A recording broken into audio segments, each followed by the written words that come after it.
Oh, what a day today. Okay, there's your reset.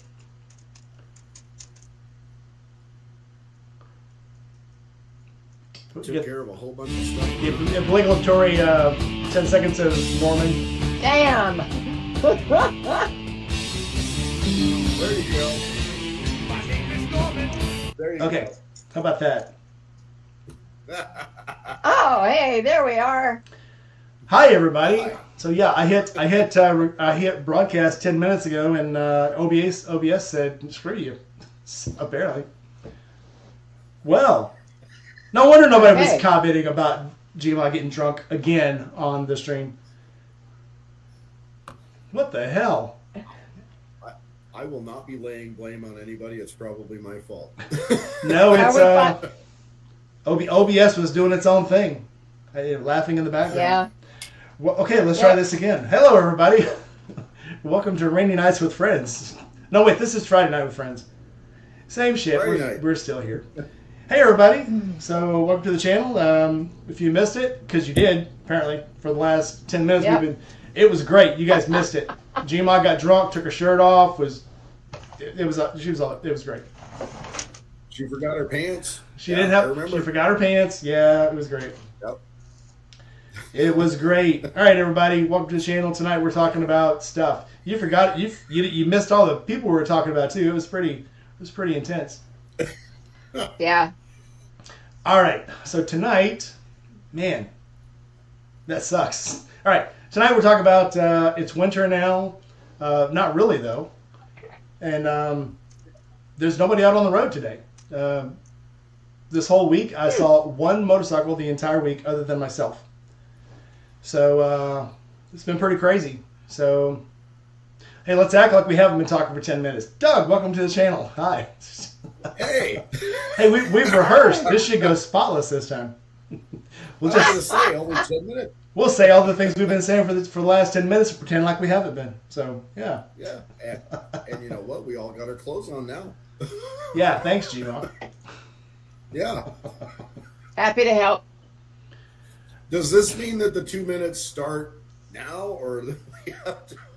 That was my question. It's Yeah. 5 minutes in. It's been, let's see what it says. We have been live for a whole 2 minutes, so we got a little bit to go. Oh. Shit. No. No. What's that about ships? There's Oh, I said, shoot. yeah, those ships are hauling a lot of parts in. Yeah. Yeah. I'm Ah. expecting another shipment. Yeah. There you go. All right, everybody, Hey. welcome to the channel tonight. Let's see who we got in the channel tonight. We've got Serenity Kitty, Trucker 2 times, who hasn't been here for a while. Welcome in. Rullum RMD. Okay, cool. Rowdy Yeats has made it. Every once in a while comes in. Glad to see him in here again. He was out for a while. Chasing Ghost. Serenity. I got to get Serenity Kitty in here sometime for an interview also. Serenity Kitty and Julie have not been interviewed. I've never met either one of them, so I've got to get them in here. Let's go find out about these people. I met Serenity Kitty. You got to meet Serenity Kitty. I did not. I did. Has anybody You're met lost. Julie? Period. At all? Mm-mm. Julie, is Julie you in a truck again tonight? Christian Bikers in. Welcome. So Jolie is not here yet. Julie is not in yet. Julie's probably riding around somewhere. She's probably way up north, stuck in the snow somewhere with Buck. Yeah, Ghost made it in. What's y'all's excuse? The hell. All right. So, Gma, are people Yeah. riding in your area? Are they out in the snow? Yep. Or Yes, as a matter of the fact. fog? It's not snowing here. It's really pretty cold. When I left at 7:45 this morning on my motorcycle, because it's a motorcycle event, so I went up to the food bank and it was pretty cold, and I went around a corner and I thought of you because I put my foot down and it slid a little bit. So for the rest of the ride to the food bank, I was a little careful. Yeah, I don't wreck like But, I used to. You gotta be much yeah. more careful. But yeah, so but yeah, and when I went up there, and we had a lot of volunteers show up for that event today, and there was 10 people on motorcycles, because it is a biker event theoretically, We should all ride when we go do stuff with them. Wait But a hey, minute. You tell me if you go to a motorcycle event, you're supposed to be on a motorcycle? Who writes these rules? just saying. Yeah. Yep. It's kind of nice though because like I always take my bike, but like sometimes we have things that need to get home and they don't always fit in my saddlebags. And I do have some crazy bungee cord skills. You do know this. But sometimes my stuff doesn't fit on my bike, so there's always somebody that's willing to haul my crap home and just drop it off out front for me. So that's pretty neat. But yeah, and first year I went to help, somebody was like, "Hey, let us give you a turkey for helping," and I didn't know anybody that year, so I was like, "Okay," it was like 13-pound turkey, and so we dug through the bin of turkeys until we found one that was kind of smushed, so it would fit in the saddlebags on my Dyna. That's excellent. Yeah. I like it. But I've done shit before, like take home plants and stuff with the tops of the plant hanging off the back of the bike. And people go by and they wave and they honk. And it's like, yeah, I'm friendly. But yeah, it went really well. Serena Kennedy says you can tie down anything. I'm not sure if that's some S&M shit or who knows. Oh, that's a nice picture. Who's that guy? That would be Spazzy and her husband with the ball. Aw. Oh, is that a military ball? Nice. Yeah. Aw. Marine Corps ball. So yeah, That's cool. she's well now medically retired corpsman, and he's still active duty corpsman. That's cool. Thus explains. I think we gave away like 600 turkey dinners today, though. 600. Wait a minute. And you know what I did? What? Go ahead. Hold on. Music Man, are you in South Haven? Did I read that right? Oh, yeah. That is what he said. 30-second delay. Music Man, where are you at? Hold on. Do you own the music shop over there across from Kroger? I guess he'll give you time to get back on that. Yeah, You got to give him 30 seconds. you got to give him 30 seconds. Yeah, I got. I leave for work at about 5:15 in the morning. So Yeah. so you are the music shop right across from Kroger. Yes, I do know him. I gave him stickers like 8 months ago, like in the spring. Cool. I went by there. No, it was last year. I went by to get some drums because we were going to try to get. So obviously, Angry Mike, who I go to his studio and we get drunk and do songs and shit. We were trying. Okay, he doesn't own the studio. Never mind. Okay. Never Well, mind. anyway, if you're in South Haven, man, welcome to the channel. I'll be at Southern Thunder tomorrow if you want to get some stickers. Since I haven't given you stickers yet. Never mind. I'm not excited anymore. No, I'm excited. Really. All right. Snow. Snow. It didn't snow here, but we got 4 inches of hail. Yeah, we did get this week. This week we actually got 4 inches all in one shot. I think it made national news. It was so cool. You look outside, it was 4 inches like that. It was like, is that snow? And then you look at it, no, it's just really light hail. Then it started dumping rain, and then so the roads all look like those ice flows in like Alaska. Yeah, it's kind of cool. Chicago, around like March or April, they'd have a huge hailstorm, and it's like golf ball size hail for about 15 minutes, and then torrential rains. So you have these rivers of golf balls clogging up the gutters, clogging up the streets. Nothing's draining.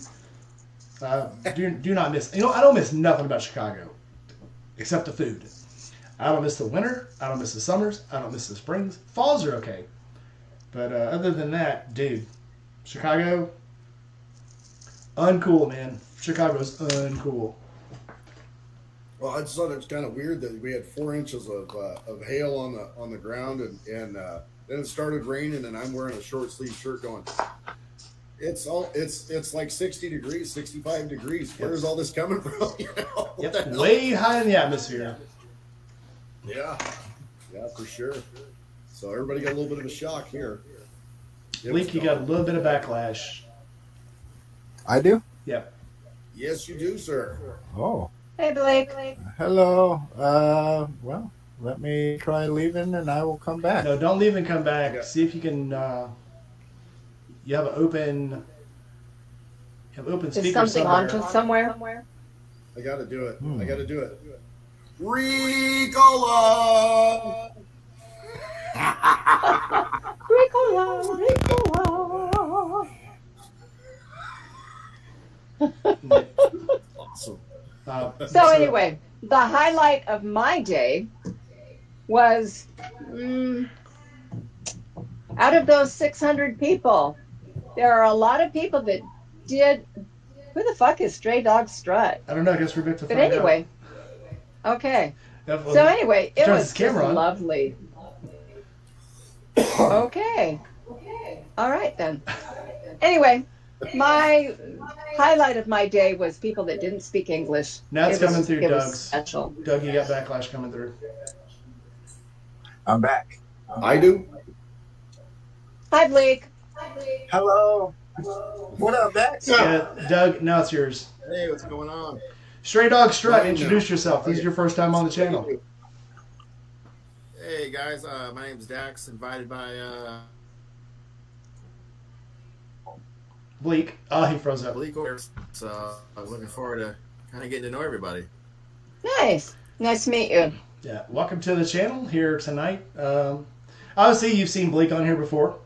So we just talk about, we come in with a theme. Yep. We usually keep the theme for all of maybe 5 minutes, and then we talk about whatever else comes up. So don't feel obligated to stick to our theme because we usually forget what it is even about. So go ahead and introduce yourself. You're obviously you're up from Iowa. Yeah. So I live in Elkhart, Iowa right now. I work at Big Barn. Oh, okay. Been riding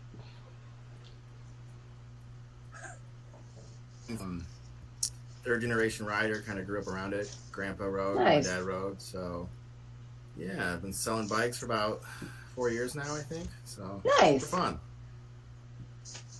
All right. So, Have you always been a motorcycle salesperson?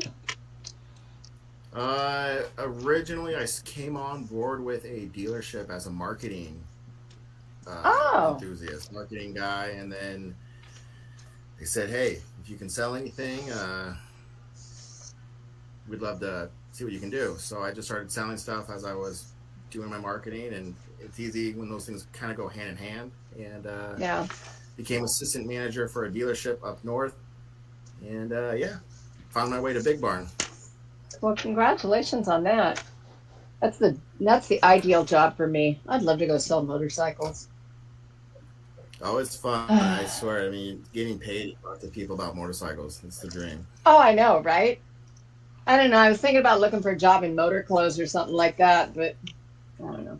They're always hiring here, and they're always hiring assemblers here too, and it's an easy job. I actually thought about once that Social Security check starts coming in, I get that military check coming in, I'm gonna go accept that job down there, just putting handlebars and lights on bikes. Yeah.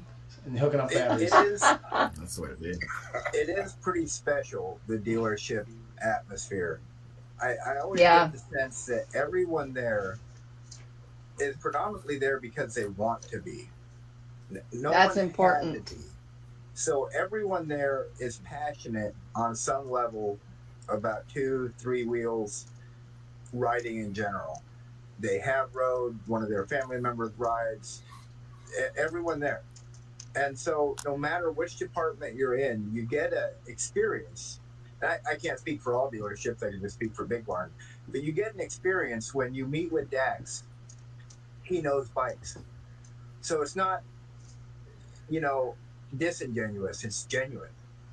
When you go over to apparel, all the ladies over in apparel either ride or their family members, their husbands do, and they know clothes. If you come over to parts, every one of us ride, work on bikes, or specialize in something in that regard. I don't think I have to talk about service because they all ride and they all know bikes. And then management, I mean, they all ride. Our owner occasionally rides in. It's really a one in a kind of place. Very special. I'm sorry. I'm not laughing at you, Blake. I'm remembering something. And usually people that work at I'm dealerships. remembering it too. Yeah. people that work at dealerships really dig bikes. I mean, that's what we're doing there. We like bike. And so Doug was like, well, meet me at this Harley dealership on Route 66, right? So I'm blasting through. So it's just little bitty brick and mortar off the side of the road. And so I bomb on in there and I walk in the door and the kid looks at me and I'm like, I'm trying to make conversation. I'm asking him about one of the new bikes on the floor. He's like, well, I don't really know very much about bikes. I'm like, you work here, right? Yeah. They're not really my thing. And I was like, that's okay. Like, what? Yeah, was he messing with you? What is wrong with you? No, he was not. He had no idea what the bikes were all about. And I was like, that's okay. But don't tell people that when they come in here. Tell them you love bikes. You want to learn more about them. Tell them you're going to take a course.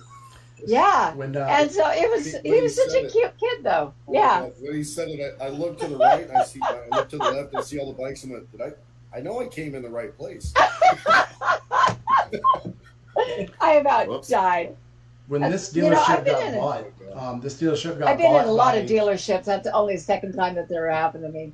No, this dealership got bought by a guy who's a bike nut. And when he got there, of course, you've got clothing, you've got finance, you've got the sales, you've got motor shop, you've got the service. His requirement was everyone who works in the dealership, everyone has to be licensed on a motorcycle, not just the guys that are moving them around. Everybody, because he don't want anybody there who is not an absolute motorcycle nut. Totally. And so, as you saw, all the girls there, when they get there in motor clothes and stuff, they're like, okay, you're gonna take the BRC, you're gonna take the rider's course. Yeah. And then next thing you know, they're all buying bikes.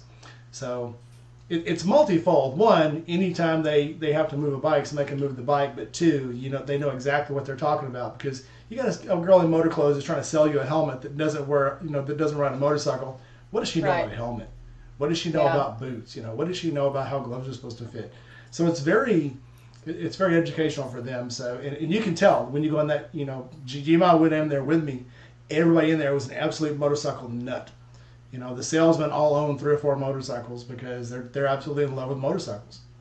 So it's a wonderful place. That's why I love going there. When you go in there, you're not just, hey, some dude that's going to come in and buy a bike. You're one of them, and they treat you like you are one of them. So it's like a giant club, other than, obviously more than, oh, look, it's a guy who comes in here all the time. We're going to treat him special because he's a customer. No, you're also a fellow rider, and they treat you even, more special. So I love them. And that's what got me into sales. I mean, getting people the opportunity to really join essentially the culture. Like I always tell people when they're telling me oh, you're a salesman, how long have you been selling bikes? I don't sell bikes. I first and foremost, I truly believe I sell culture. Harley Davidson has had 100 years of culture, and I think it's something that gets misplaced. We're not just a motorcycle company. We're selling American culture. So, and that's something I love, getting people to meet with each other. I mean, I always try to host like a sales ride. Like, okay, cool. Here, when I sell you a bike, I give you my card, but I also write down my personal number. Why? Because of the business hours. I want to be the first one you hit up. If you don't know anybody, I've been there. I've hated riding by myself. I don't want anybody to feel like that. So it's like, getting everybody else excited about riding and then talking about it. That's just the way it needs to be.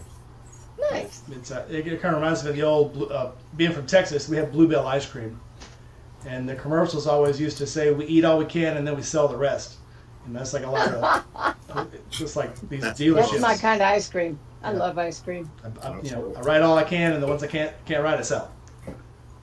Yeah. Love going there. Yeah, no, the other time that happened to me, though, I was in Amarillo, and I was buying some coins, and I was talking to the lady, and I'm like, I'm from Tacoma, and she's like, something comes up, and I'm like, I'm riding cross country, and she looked at me, and she goes, why? I'm like, yeah, I'm like, are you sure you want to work here? But whatever. I don't expect people to. Yeah, I don't expect people to fall down and make me feel welcome and all that bullshit. But if you're in a dealership and you're not interested in I don't know. That's my thing. No, you're right on. Doug, you got an Right echo on. again. Damn it. We're gonna have to make you stand in the corner. Is that I me? know. So, have Okay, you guys I'm gonna be played- silent for a sec. What was the topic? Okay. We started with welcome to the channel. We just, We rolled right into. I've only seen one motorcycle this entire week here on the road. Oh, And usually, I don't know if they're falling out of favor, if they're just not as cool as they used to be. What's making people not want to ride all the time now? Because last year, you saw, you could pretty much tell every bike. Every morning I'm riding to work, I see this bike, I see that guy that always wears the yellow vest, I see this guy on the big red, Sportster, I see this guy on his big Gull Wing. This year, it's like, did they all retire at once? I mean, where'd they go? well, we were talking about this in parts the other day about new riders and where they're at and sort of how you don't see as many riders out as much anymore. And I think, and I hate to say this because I don't have any statistics to point to back it up. It's just an observation. So there we go. I'll frame it as that. It's just an observation. But I think a lot of people spend their time indoors now. They're just not outside. There's outdoorsy people still. There's riders still. There's skiers and snowboarders. But like everyone else who might have been outside previously are just inside. They're not hanging out outdoors. They're not even taking it as an option. They immediately rush home to binge 3 seasons of a show in a night. And it's become like a different kind of like, to build up what Dax was saying, how he brings people to the culture. The new culture of most, I don't want to be rude either, like normies, is to go home and binge. It's not to go out to the diner. It's not to go out to the club. It's not to go out riding with your bros. It's to just go home and I guess like not do much. So I think another part of that too, on top of that, because I think I rode in twice this week. Twice this week. I mean, we've had terrible weather here in Iowa, but I mean, one of the things I'm getting a lot of feedback too from like riders that are coming in the door and kind of, oh, you rode in, that's crazy. It seems to be like a lot of heavy traffic. Like it seems to be like a lot of, I guess, what would you call them? Normies? Normies. A lot of people in cages are just kind of like riders to more of like, okay, they're not seeing me anymore. They're not taking me into consideration when I'm riding. So I always tell people, when you ride like everybody wants to kill you. But I think that might actually be something that's happening now. I think that's concerning people on the road, like when going out commuting every day. Like I've had 3 or 4 close calls this year, and it was all downtown, going through Des Moines. Well, I will tell you this. So this morning, 1, it rained, and 2, I wanted to stop to pick up breakfast. So I borrowed the wife's car. And when I'm on the bike, people actually give me more room and try to not cut me off and swerve right in front of me. When I'm in the car, it's like they'll turn right in front of me. This morning, I had a guy pull right in front of me, and I thought he actually hit my bumper. When I'm on the bike, I think they're afraid to do that because if they can see you, they think you're more fragile. And the first thing they start thinking is, I'm going to go straight to jail for this. Because they did have this thing 3 years ago that hitting a motorcyclist, if you can hit someone in the car, and if it's your fault, they'll ticket you. If you hit somebody on a motorcycle here and you kill them, they charge you with vehicular homicide. They started that here 3 years ago. So I think here they're more apt to give you a shitload more room if you're on a motorcycle. Something else I've noticed, and I always feel bad about it, but I don't have an answer for it. So I take the highway a lot, right? And me too. When I ride, I mostly ride alone. On occasion, I ride with people, but I mostly ride alone, and I mostly ride highway. I cannot stand riding in the city. It freaks me out, and a lot of it has to do with the amount of people I see like futzing around with their phone, or kind of just I don't know that they're even there. they're kind of just spaced off driving down the road. Yeah. I'm catching, like, I'll look over at somebody and they're just coming back to their body from some kind of journey and back to the wheel. And like I said, it kind of freaks me out. So I mostly ride highway anymore. I'm always ripping down the Missouri. I think we're so much safer on a highway than 2-lane travel. Well, That's and my thoughts. I see just a lot of people make really bad like driver errors that I don't think, you know, like it would be malicious towards the rider. It's just bad driving, and they put Yep. themselves and others at risk because of it. And there's Yep. that number has multiplied so much that yeah, it's kind of scary out there. Yeah. I think Yeah, on the I think another highway, I'm thing with too that you. doesn't get talked about. I don't think it gets talked about enough, but I think it's harder for new riders to get into riding. You know, you and I, like we work for dealerships, and you know, I'm not ever going to say anything terrible about dealerships, at least not directly. But I think it's harder for new riders to come into. I think it's harder for new riders to get into like riding, coming into a dealership. There's not a great, at least anymore, there's not a great entry level bike uh, Harley produces anymore. I mean, they have the Nicer, they have certain stuff like that, but everything comes with a price tag. I feel like the new generation is just so mindful when it comes to running their credit or taking a loan out or doing anything like that. That I think that you're starting to see like my age group, which you know, I'm 33, um, but everyone below me just it's really hard to get those new guys excited about riding. Or girls. Really, or girls, absolutely. Sorry, all inclusive. All good. I knew what you meant. Absolutely. I see that a lot because I hear a lot more, or you know, since I'm in rider services as well, I meet people a lot more who are a family member or like a direct member of someone who already rides. I don't meet near as many Yeah. people who are like, oh, I just decided one day I'm going to start riding a motorcycle.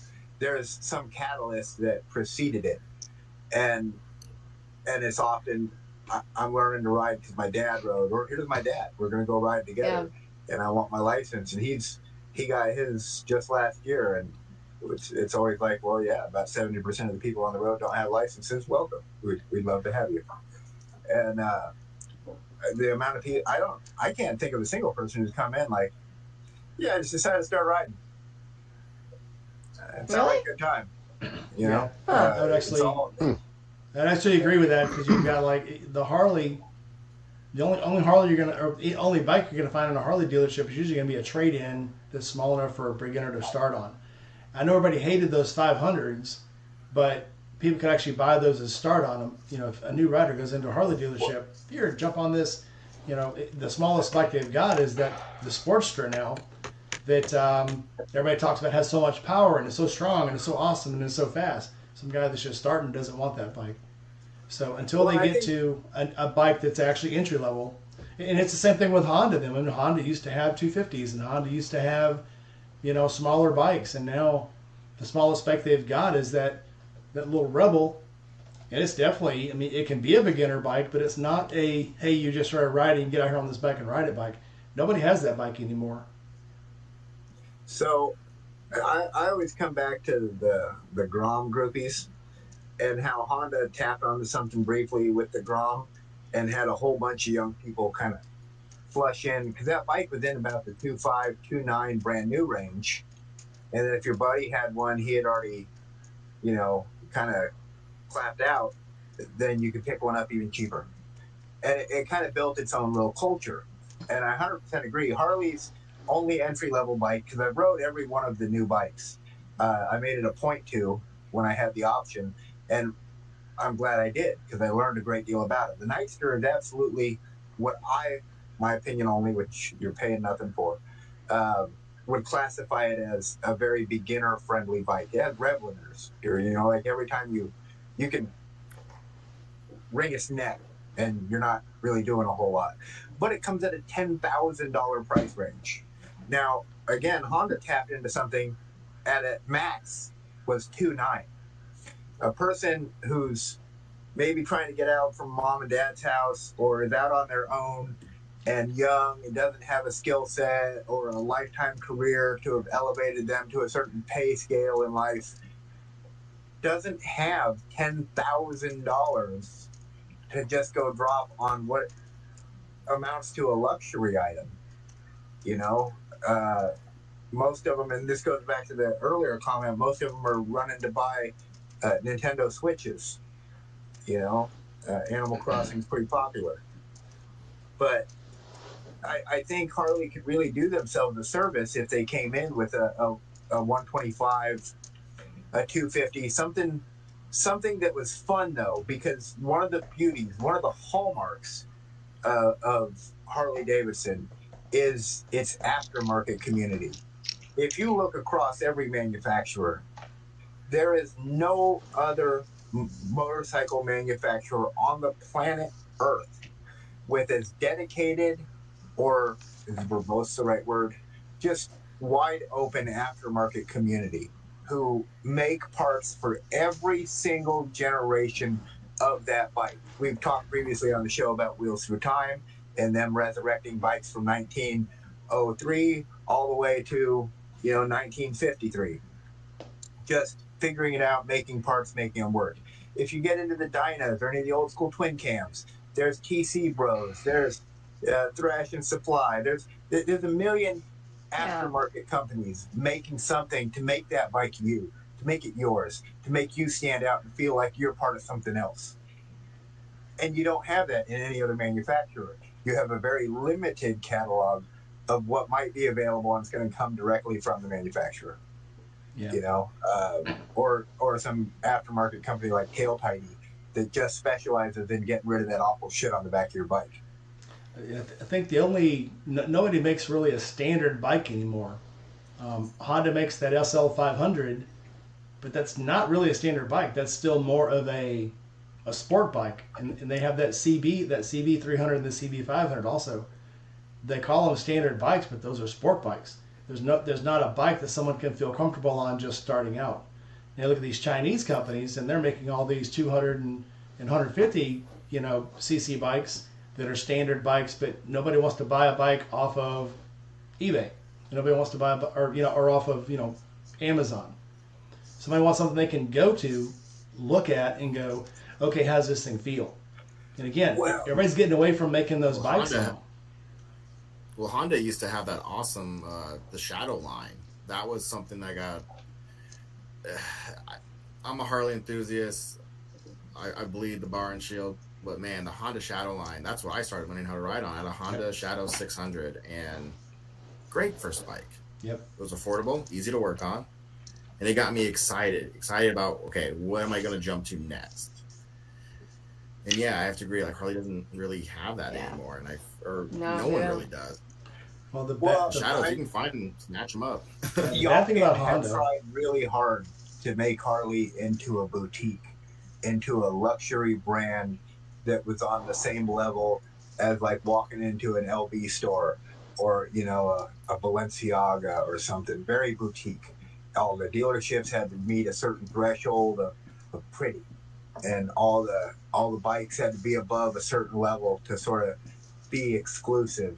But it was an artificial creation of exclusivity. It wasn't because people were buying the freaking things hand over fist. It was because you had elevated the price to be out of people's range. So it was a real disservice to the brand. And it's really, really great to have like a renewed sense of hope with Artie coming in. Because right off the bat, I'll tell you guys a fun story about Artie Starr as the new CEO. I work for Big Bar, and I better be more formal and say Arthur Stars. That's Mr. Arthur. Our Lord and Savior Arthur Stars. He got the job. He's Harley's CEO. So what's he do? How does he approach it? Boy, he's in Wisconsin. Harley would have probably gave him a bike. I'm sure Jochen just had him give them to him. My daddy ponied up some bucks, but I don't know. That's my own opinion. Probably my own bias weeding through. But Artie walks into a dealership. He meets a man like, say, Dax. And he says, hey, I don't know how to ride. Can you direct me to what I should do? And the very nice person he met says, well, yeah, let's get you to the BRC. So he takes the BRC, completes it, comes back and says, well, I completed it. Oh, hi, puppy. I need a bike. And so he buys a Heritage with his own bucks. Oh, yeah. Oh. And he wrote off on that. He bought it and wrote off. He became a writer that day. He didn't play with it. He went off and became it. He took the whole experience that someone might walk in and receive when they walk in the doors of a Harley Davidson dealership, and he embraced it. He did the whole thing, walked the whole customer path, and wrote off. And I have a lot of respect for that. That's a real commitment to trying to understand what it is you're going to be doing. I like that. I think what's going to save, and this is going to sound weird, the only companies right now that are into entry-level bikes, true entry-level bikes, are the Western European countries.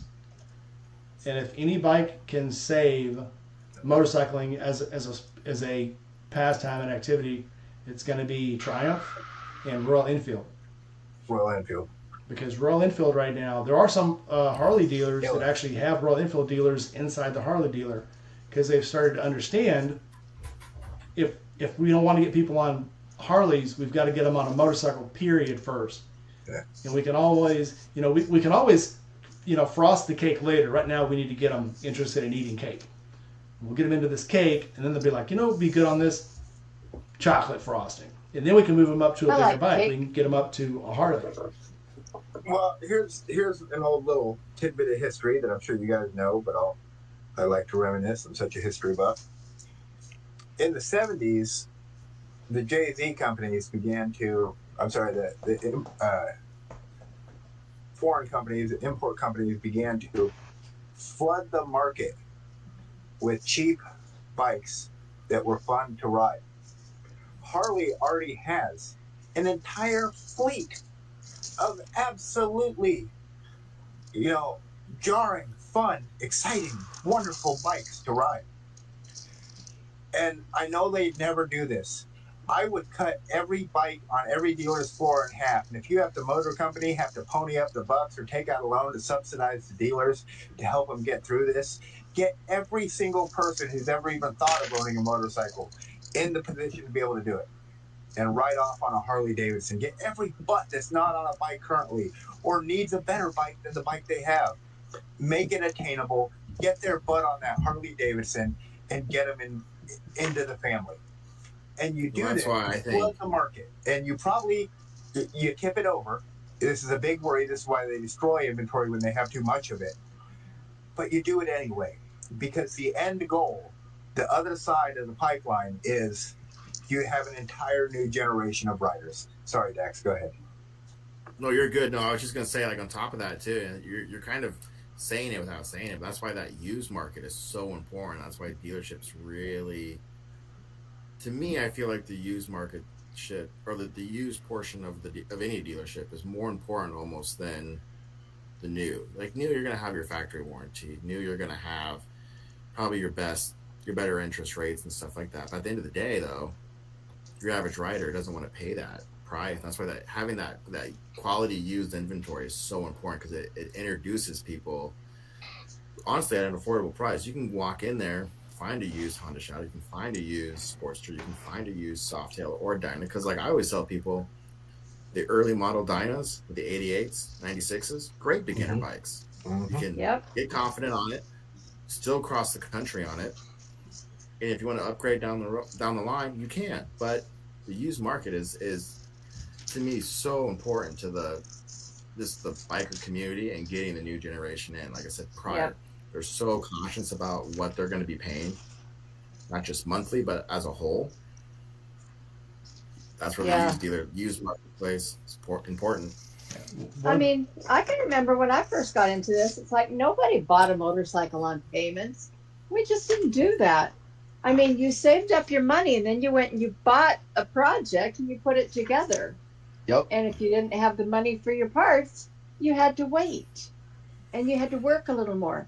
Then you had to figure out how to put them on and make it run. Right. You have to downgrade your car and upgrade your bike. Fuck yeah. Fuck yeah. There's a secondary message at least for the up and coming generation, not necessarily for us, the established generation, of it's not just a hardcore get a job, young people. For at least 20, maybe 30 years, people have been led to believe that the only way forward is to go to college to get a degree. Yeah. And then they get a job, And they get not this degree that they necessarily true. can't use. And most of the people who get these degrees don't end up in the field that they went to school for. They end up in some other field, probably similar to, but different. It Yeah. would make a lot more sense to just, when you're at that point, enter the workforce. Start getting a skill. And then if you begin to go somewhere, you begin to specialize. Find a good community college, find a local college, Yep. whatever it is you got to do, and then get Work your way up. supplemental training in a field that's going to benefit you. Okay, well, now you've been working at a nursing home, and now you're ready to get your CNA. And maybe after you get your CNA, you're ready to pursue a full-blown nursing career. And, you know, I think a lot of people think that there's some magical, amazing job waiting for you out there. Yeah. It's not. It takes a lot to get to it. I spent 12 years building myself up into a maintenance supervisor, starting at the bottom as kind of a maintenance helper. And I had a lot of different parts of my background that aided me into getting into that. And it took a lot of learning on my part along the way. And after 12 years, I made a really good wage. But my everyday was fixing people's toilets, fixing holes in walls. You show me a young couple, and I'll show you a hole in the wall for some reason. Fixing door hinges. It was always the same thing. And when the time came for me to actually join the motorcycle industry, it was a cut in my life. But I was so happy to do it because I had finally attained. It wasn't even about the money. It was about the dream job and being in the place I wanted to be. But it took all of that before that to get to here. And it can be a long path. People need to be willing to accept that it's not written in stone that you're going to walk into a $100K a year job. It's just not. So we're talking about building up the bikes, right? I'm sorry. Our salesman here, so he used to say, we've got all these used bikes on the floor, as we've seen a lot of them. And he used to say, you might not buy that Harley when you come through the door to come look at this Honda and look at this Yamaha, but you've got to walk by them. And I will gladly sell you this other bike. But you'll have to walk by these other bikes to get to it. And once you get confident on that bike, then you can move up. Because once you get used to that bike, I know you passed those other ones when you came in. And obviously, that's the dealer layout. The used bikes are never up front. The used bikes are always in the back, and you got to walk by all the cool new bikes to get to them.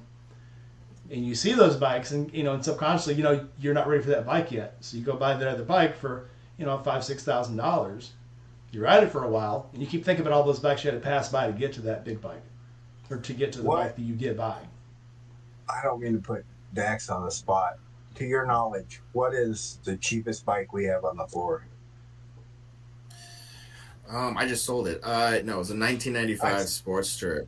Prior to that was after that. Now it's probably going to be your 883 Sportster, and something that kind of what you're saying here, Rainey, is this is something that salesmen are just terrible at. I try to be super conscious about, and I try to have those hard conversations with those customers that may be uncomfortable, which is, okay, look, this bike is too expensive. You're saying, okay, cool.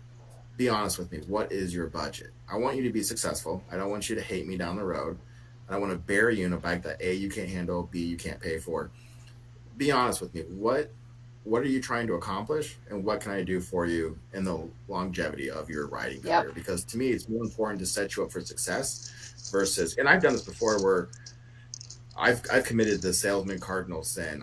I've pulled the plug on a sale instantly and been like, hey man, this is not the bike for you. Why? I feel terrible selling you this bike. I want the sale, but what's more important to me is a relationship with you outside of this. I won't be able to sleep if I sell you this bike. I don't think it's either in the best shape, something's looked over, or B, you're gonna get in way over your head on this. Let's recalibrate what our plan.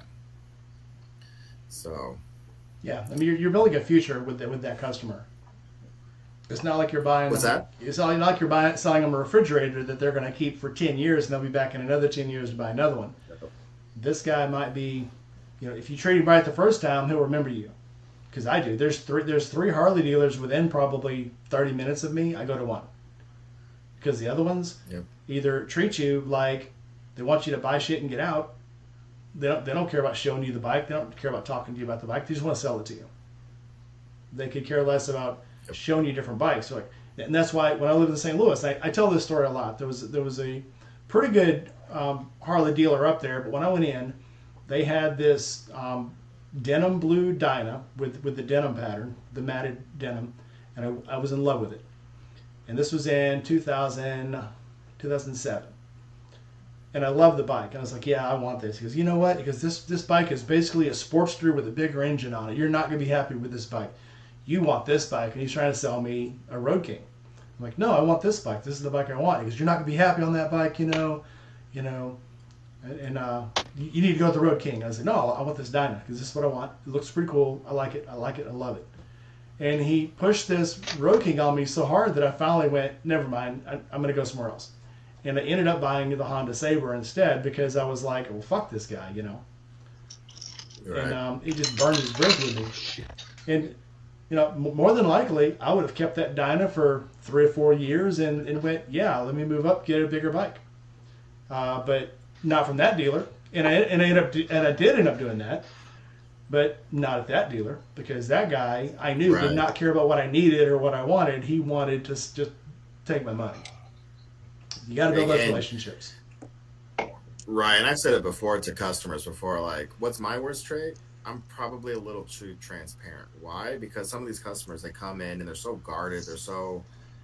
They're either super guarded or they don't know enough information and they're going to get taken advantage of. And I feel terrible doing it because you're going to have a terrible experience. You're not going to ride. I'm going to lose a rider. Not okay. I've said it before. You can always replace the bike. You can't replace the rider. Yep. So that's one of those things where, that's real. Sometimes I'm a little too transparent, and sometimes I've even had that conversation with my boss where he's like, sometimes you just got to learn when to shut up. I'm like, I'm not going to because you want to keep that trust me on that point. We've all seen these bikes that it's the biggest joke on Craigslist or YouTube or Facebook. The bike that's literally 5 years old and has 500 miles on it because somebody got talked into buying a huge ass bike that they really didn't need and get it home and decide on their third or fourth ride they're scared of it and park it. It happens all the time. Yep. Love those guys. I love it. You do? Oh, yeah. Oh, I do too. I told you the story about in their garage for 5 or 6 years. They get that one close call right after they get it, and their wife starts nagging them, and then I show up and go, "Hey, I'll give you $7,000 for that street light." Take that off your hand. Yep. Hey, tell your wife I just made you an offer on your bike. I wish there was a way in marketplace. This time of the year in Iowa is terrible. For sales calls, we're getting it. Majority of them aren't even looking for sales. They're looking for will you buy my bike? And it's, I don't know. I like to call a timeout in the middle of those conversations and go, so what about this isn't working? Is it the payment? Is it this? If I can trade you into a different bike, let's do it. Do you love this bike? And normally I try to read the customer. Like I had a conversation with a guy last week. You could tell it almost brought tears to his eyes having to part ways with it. And I said, okay, what's going on here? He's like, the payments were too high. I'm like, okay, how long have you had the bike? Asking these questions, and I'm starting to realize no one's had this conversation with you, huh? All right, man, have you thought about refinancing? And he's like, what is that? I'm like, so I went through the steps of doing refinancing. That is so fucking heartbreaking, man. Yeah, Harley of the 90s. I called him this week just to touch base with him. He was able to refinance, able to get it. He's like, I'm going to hold on to the bike longer. So thanks man, for the advice. I remember Harley of the 80s was big, and I tell this story too. I had a friend in high school that his dad worked on oil rigs. They had 3 Harleys, and his job, he got hurt on the job and was out of work for like a year.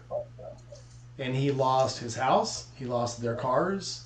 The 3 Harleys they kept because they called Harley and they was like, we can't pay for these right now, but I don't want to get rid of them. And Harley told them, pay me $10 a month. because they would rather have you stay on that bike than get the bike back for a multitude of reasons, but mostly because they want to keep you on the bike. Nice. So, and it's, Harley of the 80s knew that. Harley of the 90s knew that. Harley of the early 2000s, I guess, forgot that. And then Harley's kind of coming back around again to the lifestyle, not just we want to say these bikes. So it's everything takes a turn. Everything turns that wheel. That goes through that wheel of time, and everything comes back around. So I think it's good. I think we as writers, obviously I think that's why I get so upset when I see some dumbass on a bike out being an asshole to everybody, because you're making my culture look like a bunch of assholes. We as writers is the only thing that can save our culture. Otherwise, but being good ambassadors into it, not ridiculing people or not being rude to people, showing them what it means to us and showing people the depth of the community, just how great the people in it are. And I gotta tell you, just working at Harley, I have met the coolest people. I've told you guys some of these stories. I met a man who's 91 years old. He brought his bike in for storage. 91 years old. He put 100 miles on the bike in the last year. I said, brother, that's incredible. My hat off to you. Can I shake your hand? That's pretty cool. I met a man who was 71 who had just got back from Sturgis on his decked out Heritage 114 with the thrashing risers, and then he had some cool bar on there and some like cool grips and stuff. He had his bike get out, and he was just getting back from Sturgis, and I was like, I want to be as cool as you when I'm your age, man. Can I be as cool as you? That's so. Anyway, sorry. Dude, I love How you doing, G-Ma? Those darn 71-year-olds, She's not 71 yet. She ain't even 70 yet. What you meant to it? Well, G-Ma's a champion. She's a champion. She's a stuff of champions. She rides harder than everybody put together, and just consistent. I don't know. We did meet another person who worked at a dealership, and G-Ma will remember this guy when I say this. We met this guy in Birmingham that worked at a dealership. Was he a sales manager? Yeah. And didn't like motorcycles. Doesn't have motorcycles anymore. And I kept thinking, well, then he was in a Corvette that he had rented to come down. Yep. But I'm like, hold on, you're taking a vacation as a service or a service manager, and you didn't do it on a motorcycle? It was just, I didn't understand that. If anything, and he's like, well, I've been doing it for 20 years, and I'm like, dude, I've been riding. And I didn't want to look at G-Ma. I didn't want to look her in the face because I thought she might slap the guy. But I'm like, dude, I've been riding for 40 years, and I still love motorcycles. Fuck, I mean, I would hope after 20 years you don't start not liking motorcycles or lose the flavor. If you do, why are you working in a dealership? Yeah, for real. It's just weird to go on any kind of a trip without the bike, man. Exactly. Weird, I don't even know how to pack if I'm not on a bike. Right. It's like my daughter and I went to Georgia for spring break one year to meet her little grandson down there. And it's like, we're going, and we're like, well, we just need to check one bag between the two of us. And I'm like, okay. So we pack, and she comes to pick me up, and she comes in, and I've just got she's like, where's your bag? Right here. Neither one of us needed to check anything, but we did because we brought shit for the kids. But yeah, I was like, it was amazing. But I came home with a whole bunch of shit because, we shopped. Yeah. I've talked to people, they talk about going on we're going to go to San Diego, or we're going someplace, and then there's a lot of traffic, and no, there's not. Right down the middle. No, all you do is lane split. It's fucking wonderful. It's called lane splitting. Yeah. There's too much traffic. Well, the reason I ride is because of traffic. And I will say truthfully, I know that girl was on the other day, and she was talking about lane splitting at 70 or 80. And I'm like, that's cool if that's you. Not my jam. If traffic is stopped or not moving at the pace that I like, I'm going to split. I'll split lanes. But I'm not splitting lanes at 70 because, number one, I'm not that young anymore. And number two, the whole purpose to me is so that I can keep my engine cooled down and I don't have to sit on a hot fucking motorcycle. Yeah, which was the original reason why California started doing lane splitting was to keep Right. engine cool. And they're going to lose it, though, if people keep doing things like, well, never mind. I'll get off that soapbox. Wow. Yeah. Now, it's just weird to go on a vacation without, or go anywhere without the bike. That's the first thing that she and I both think Thank you, Doug. Like, Thank you, Doug. Weird.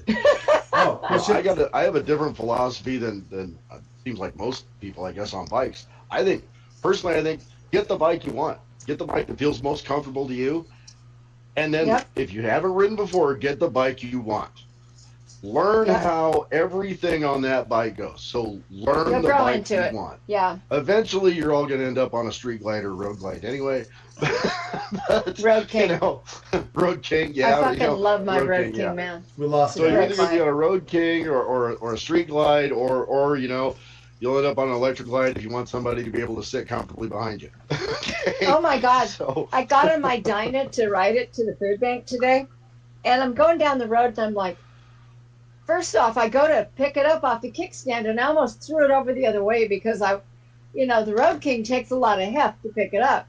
And so I cocked the tire over and I go, whoa, and it's like, whoa. So then I started backing it out of the garage. It's like, again, it's definitely you have to stop and think about what bike you're on so that you remember not to put all your efforts into it. And the affordability thing, that everybody's got a different story. Everybody's got a different story with that. My very first street legal bike that I rode on the road, I built the frame. In high school. Yeah, it was a metal shop. Cool. I built the frame, and oh man, I did this frame perfect too. It was put lead in all the welds. You couldn't see them. It was right when powder coating had first come out. Nice. And I rode that thing for about a year and a half before I parked it in the front end of a Honda. But still, I did some welding on my shovel head frame. It was fun. Well, and then I think the next bike I ended up with was a Heritage Softail. Yeah, I ended up with a Heritage Softail Classic. And a little heavier. And I realized the heavier bikes are more comfortable. So yeah. Yep. And then there's been other bikes, street bikes and stuff, or sport bikes and stuff like that. And then I also learned, don't ever sell your bike. Always keep them, because then you miss it. I've never regretted buying a bike. I regretted every bike I've sold. Yeah. So I don't like regrets, man. I just don't sell it.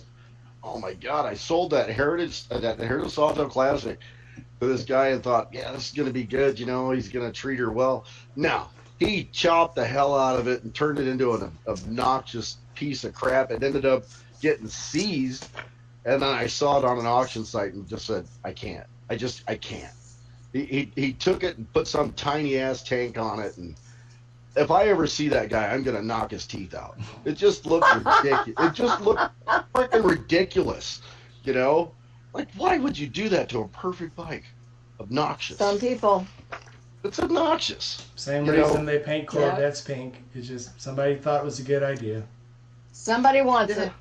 Yeah, so he screwed it all up and then he got it seized, and that was it. I'm not selling any more bikes. I'm buying now. So the bike. I may have told this the story only before. one I've ever sold, I left in the family. So the bike I had right before I joined the Navy. That's good. I had a 650. I had a Yamaha 650 turbo, and it had oil driven turbo on it. And I sold it to a guy when I joined the Navy, and when I got back. And I was like, you still got that bike? He goes, oh man, I blew the turbo. I was like, what'd you do, park it up right after you got home? Yeah. Like, you didn't let it cool off? Do you have to? I'm like, oh, well, you blew the bike up. Obviously you do. Fucking dumbass. And it's... Cycle some oil through it. Yeah. Yeah. Well, it had a light on it. It actually had a indicator light for the temperature for the oil circulation. And you basically had it's almost like when you park up a bike that has cooling fans on it, you just have to wait till you can't just shut it off. You got to wait till the cooling fans shut off. Then it's cool enough. You can't just shut it off, because then someone told me the other day their their brand new Audi, when they park it up, they saw this ticking noise. And like, where's it coming from? What's that coming from under the car, and I can't find it. And I'm like, okay. Yeah, that's your exhaust cooling off. That's your manifold cooling off. No, it's really loud. It's like, yeah, it's because it's hot. No, but it's really loud. I mean, you can hear it. I'm like, that's what it is. Nobody understands how their stuff works anymore. Yeah. Well, and you know, I hate to. I'm not going to get too far off subject, but a lot of the manufacturers, and Harley doesn't do this, but a lot of the manufacturers will turn around and do these maintenance schedules that are freaking ridiculous. You know, vehicles, you know, or cars and trucks especially. It used to be you change your oil every 3,000, 3,500 miles. Now they've got these places saying, don't change your oil for 10,000 miles, it should be fine. No, that's stupid. Okay? Your buildup of that engine just goes to crap.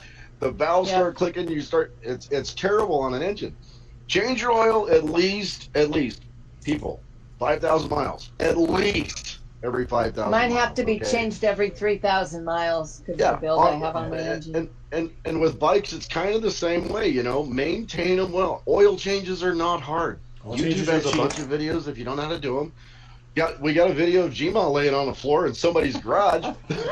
I'm about to make a video tomorrow. And it's funny how on the BMW they swear you can't do it yourself. You can't reset the service timer yourself. Oh yeah, you can. Yeah. And I will remember this forever. That K16. So it's in the book that says the upper. So the K16 has a double sump. It's got your lower sump and then it's got an upper sump where the top cam is. And that top one holds about not quite a quart. What it does is it gets the cam hot, gets those lifters hot, and then it leaks down. So the lifters get hot first. That way, all the knocking goes away. You get the maximum coolant or the maximum flow because it gets that hot first. But it's an upper sump. To get to it, you go through the main oil plug and you go further up, and there's a little 5mm drain plug up there. And they tell you cannot change it yourself. It's got to be done at an authorized BMW dealer because you can drop the plug off into the sump and destroy the engine. So I'm like, okay, so I got this thing up on it because I'm dumb and I'm stupid. I'm going to figure this out. I drop it off in there on purpose to see if I can get it out.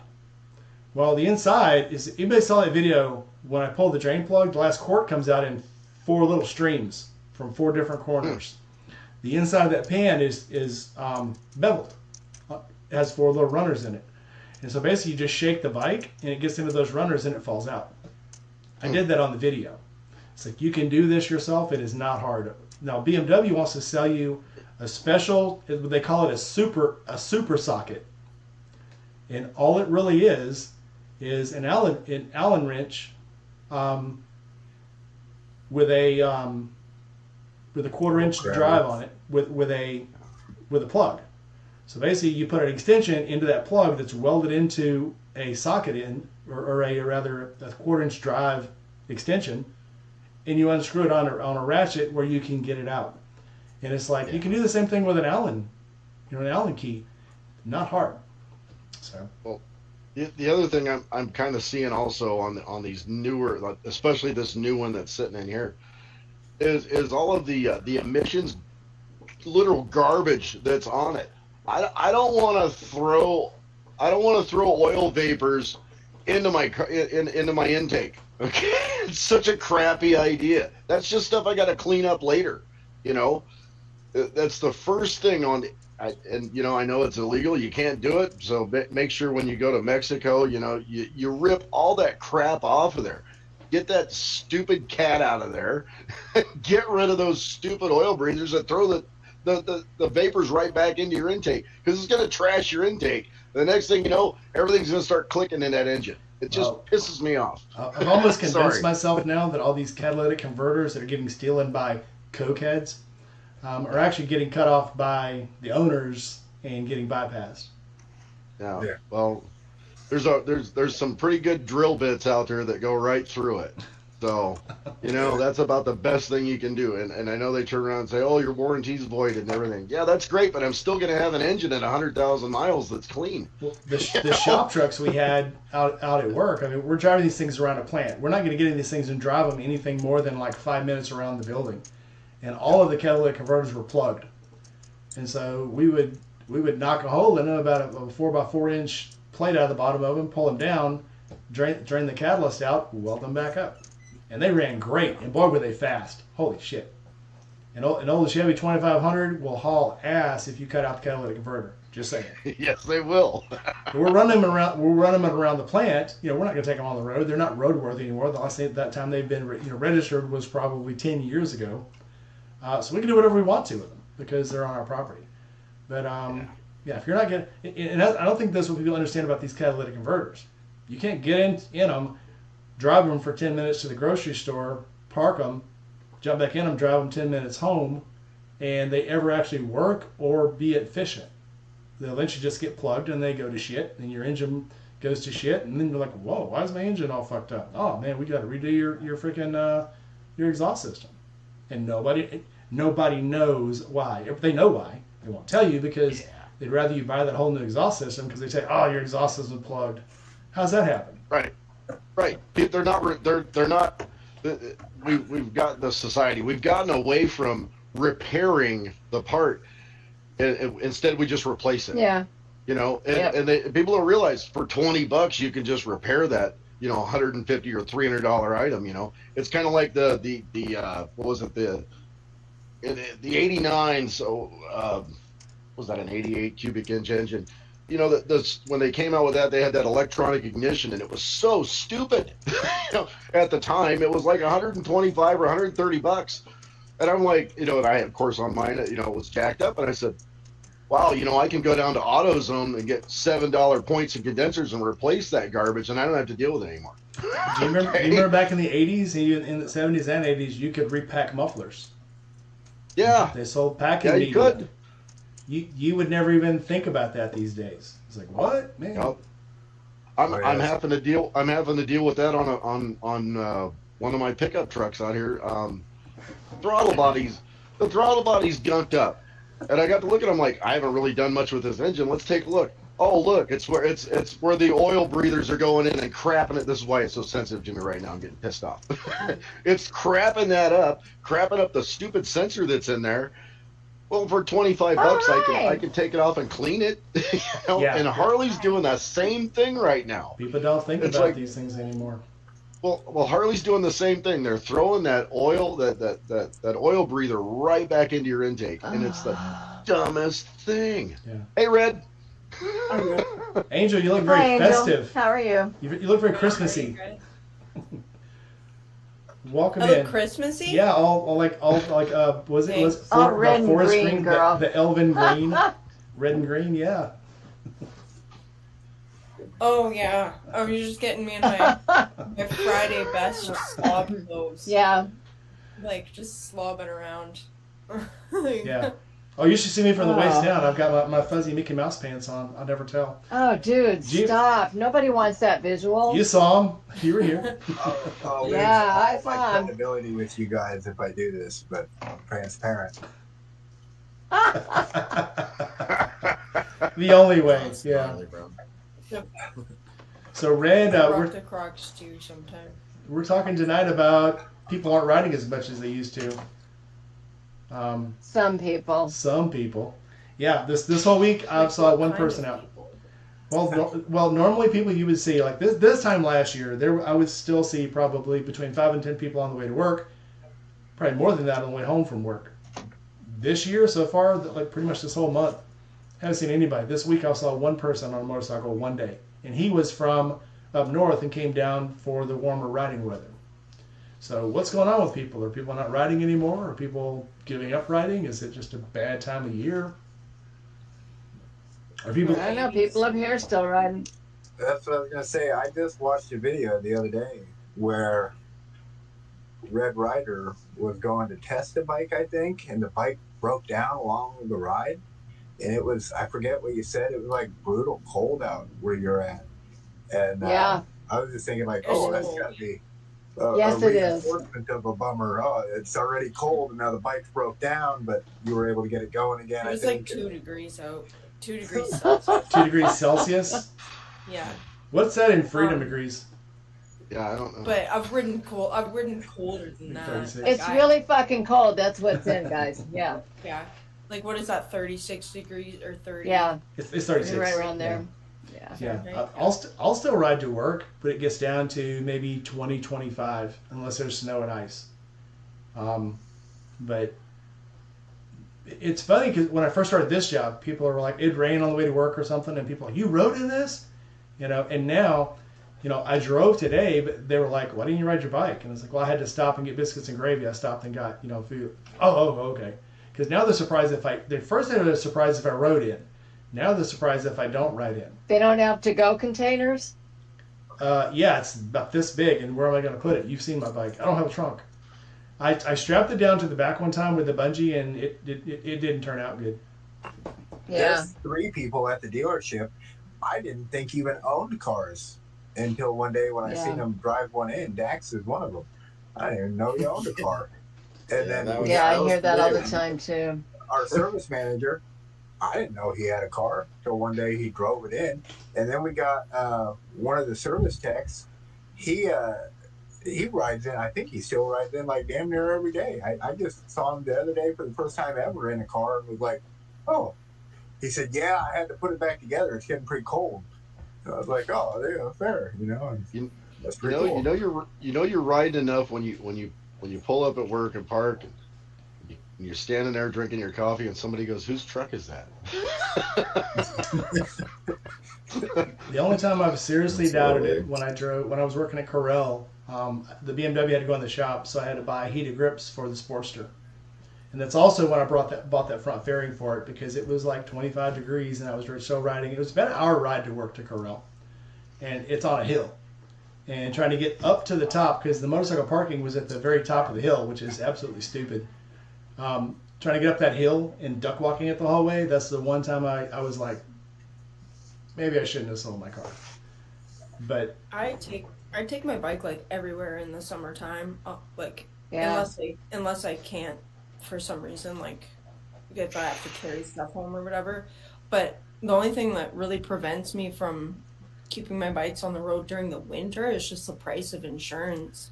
It's like it's not worth it to pay that insurance each month if I can maybe ride my bike like 2 or 3 times. I never thought about canceling my insurance. Well, Canadian insurance is ridiculous.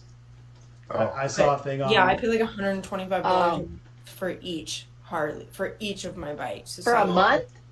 A month. Oh my god! Wow. I think mine's $300 for a year. Yeah. Keep them insured during the winter just for like the chance of me maybe being able to ride them without snow. And then now, like I live out of town. I live out of city limits. Like I'm out of town like half an hour. So it's like I can't just hop on my bike if I need to ride a couple blocks or whatever. It's like it's half an hour riding on the highway or whatever, right? Where it's like, okay, by the time I get to where I'm trying to go, I'm freezing now because I'm like, I'm just wait for half an hour to freeze together. Like, so. Yep. Yeah, I'm pretty lucky that way because I can go out and do errands on. Well, I usually use the Road King now because it's got bigger saddlebags. But like when I go grocery shopping and shit, I have a bag that's it's not supposed to be a backpack bag, but it fits over my sissy bar really nicely. And once you throw food in it, it stays right there. So you've got the saddlebags and you've got the bag on the back. And so I can spend more money than I really need to on groceries. I am going to have to drip break down and buy a trunk. I don't care if it looks cool or not. I got to get a trunk. Okay. You want to put some junk in your trunk, huh? I already got some Today junk. I figured out I could fit a 12-pack in my top box on the Connie. I was there pretty you happy. Go. Yeah. Can't get a trunk. Well, on if the you BMW, get the trunk, then you can't. I don't want one. Then you can't have the cover in that certain place on the back of your bike. And if anybody's ridden with you, they know what I'm talking about. Okay. You'll get in a lot of trouble. Oh, I don't know. I don't tend to have a passenger on the back. I have a 10-year-old granddaughter, and she'll hop on behind me once in a while. But I've got her trained to hop on the luggage rack on the Dyna. And, man, she is just happy as a pig in a mud puddle back there.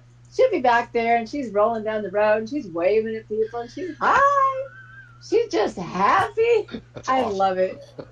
I put a awesome. short up on my channel because it was so cute. And it's like we're going down the road and my Dinah just started recording. It was just kind of weird. And so you can see her looking over my shoulder, just like, hi! Yeah. Future writer. Yeah. I took her to volleyball practice one day. And she's like, can we get there a little bit late so everybody sees me get off the motorcycle? Little Man. biker baby. So then she had to That's awesome. carry her helmet into practice with her so that everybody had asked her, well, why have you got the helmet?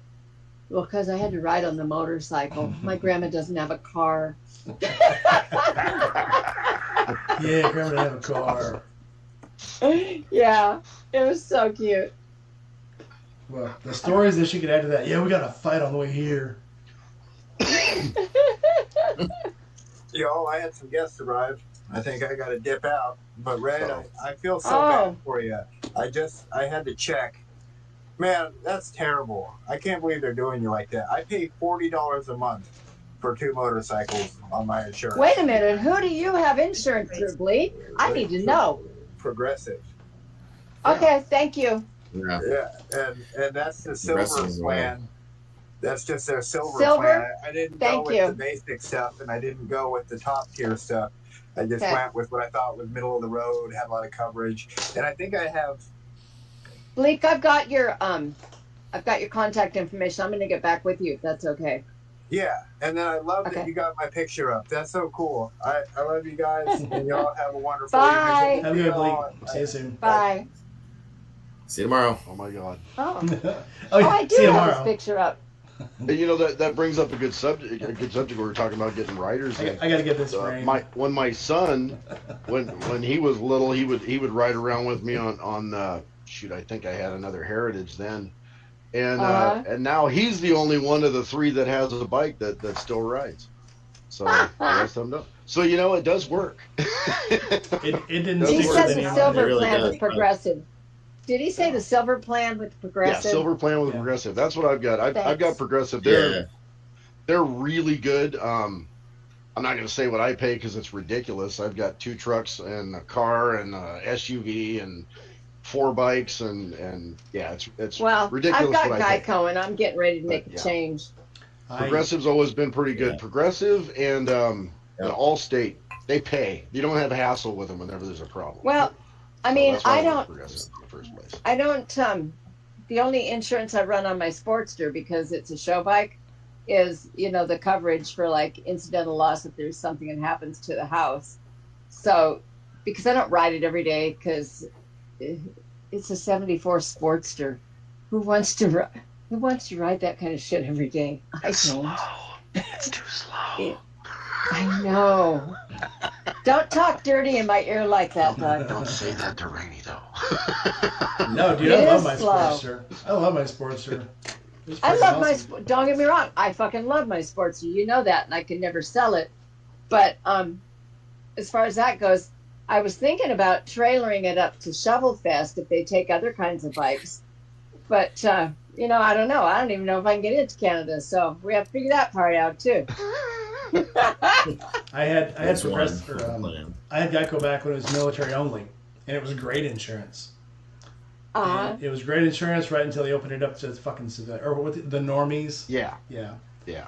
All right, so I went to USAA. So I was one of the first when I was up in Great Lakes. USAA opened up the charter plan because before '95, USAA was only for officers. And when I was up there, I was an instructor, so they opened it up to the instructors as a pilot plan. So I was one of the first 100 people to actually get insurance as an enlisted man. And USAA is still military only, but now you can give it to your families too, which is absolutely freaking awesome. But that's how I also got Progressive. Progressive's underwritten by USAA. So it's absolutely great didn't know insurance. Yep. We don't even have cheaper options Yeah, here, government like in my insurance, yeah. province. Like ICB, like province or insurance is like provincial in Canada. So it's cheaper or more expensive depending on which province you're in. But my province, like when the Liberals were in the 90s, like they created a provincial provincial insurance. So all of your insurance, like it has to go through ICBC for all of your basic.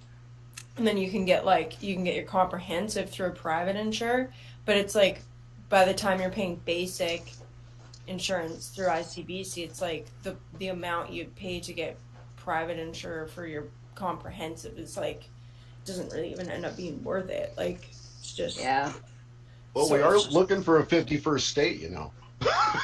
We're looking for get a 53rd state too. I don't think the U.S. wants Canada. I don't think the U.S. would. I don't think the U.S. would ever have another Republican president again. You got oil. You got oil. What, it's fine. We'll take Danielle Smith. We'll take Danielle Smith. She's fucking awesome. Hey, Angel. I said some weird stuff to you about something in my living room. You did a video on that. Oh, did I? Oh, you have one? Oh, really? Yeah. Oh, cool. Okay, wait, I can't. It's great. Oh, wait, I'll go back to it. Sorry, I started running through. Yeah. Oh, no way. Yeah, I got the last one. That is cute. The last one. Yeah, the last one. was that was the -1 bike. That was the one they had to redo it. I know.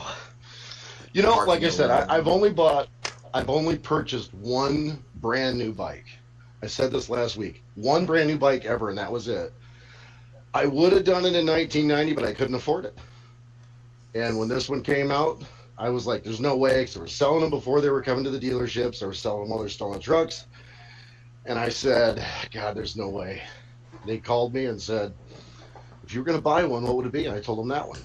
And that was on its way to Washington State. Long story short, I was down there in 20 minutes and signed the papers. So, and then I found out that was the -1 bike. So that was literally the last bike that they did for the Great Coast. That's rad. So that was such a sick bike. I remember when they revealed that the first time we saw it. I mean, man, that's cool. That is a sweet ride. Well, it took 35 years, but I finally got a gray frame. You know? Yeah. Yeah. But yeah, it's the only new one I've ever got. You know, they were talking about affordability and all that stuff. Yeah, you know, I'm that guy that'll go around, I'll ride around and I'll look and I'll see that bike in the garage collecting dust and I'll just be like, yeah, I'm gonna go talk to that guy or I'm gonna go talk to that lady and see what we can do. And nice. It's always worked out.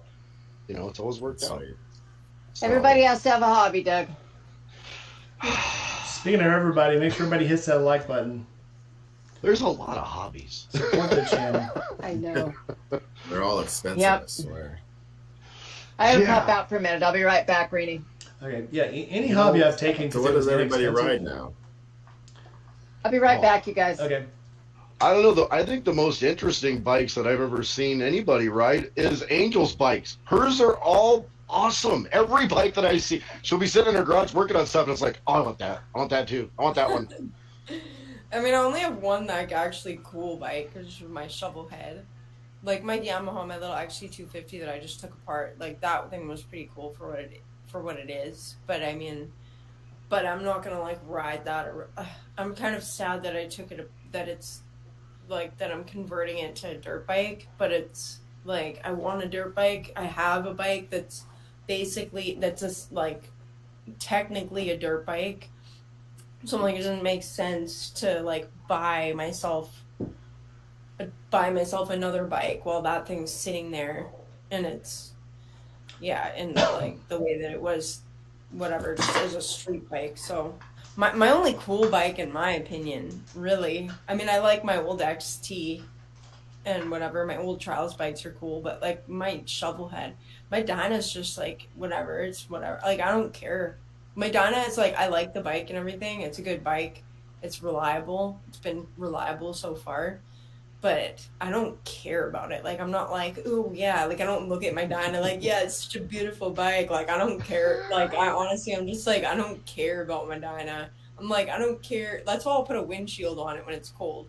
I'm like, I'm not trying to, like, prove anything with this bike. I'm like, it's just, like, whatever, man. It's just, like, meant for being practical. That's all it is. And I actually, my shovel head though, like I actually like working on my shovel head. Like thinking about like taking it apart and like and stuff like that and like fixing stuff and whatever. It's like I can actually like get excited about doing that work on my shovel head, but like having to work on my dyna, man, that thing is just like, well, there's so many wires compared to like what I'm used to.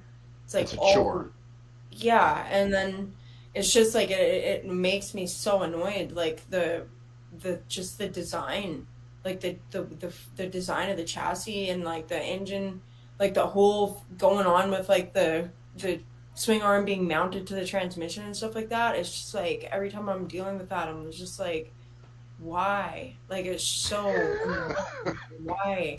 Like I'm like I want to get a shovel head frame. I want to get an FX frame to put my dyna into and like just freaking forget about like all that. But then that's just like a huge project, and I don't care about my dyna enough to like turn it into a huge project. I'm like I want to do as little to that thing as I can get away with ever having to do. Like I don't want to work on it.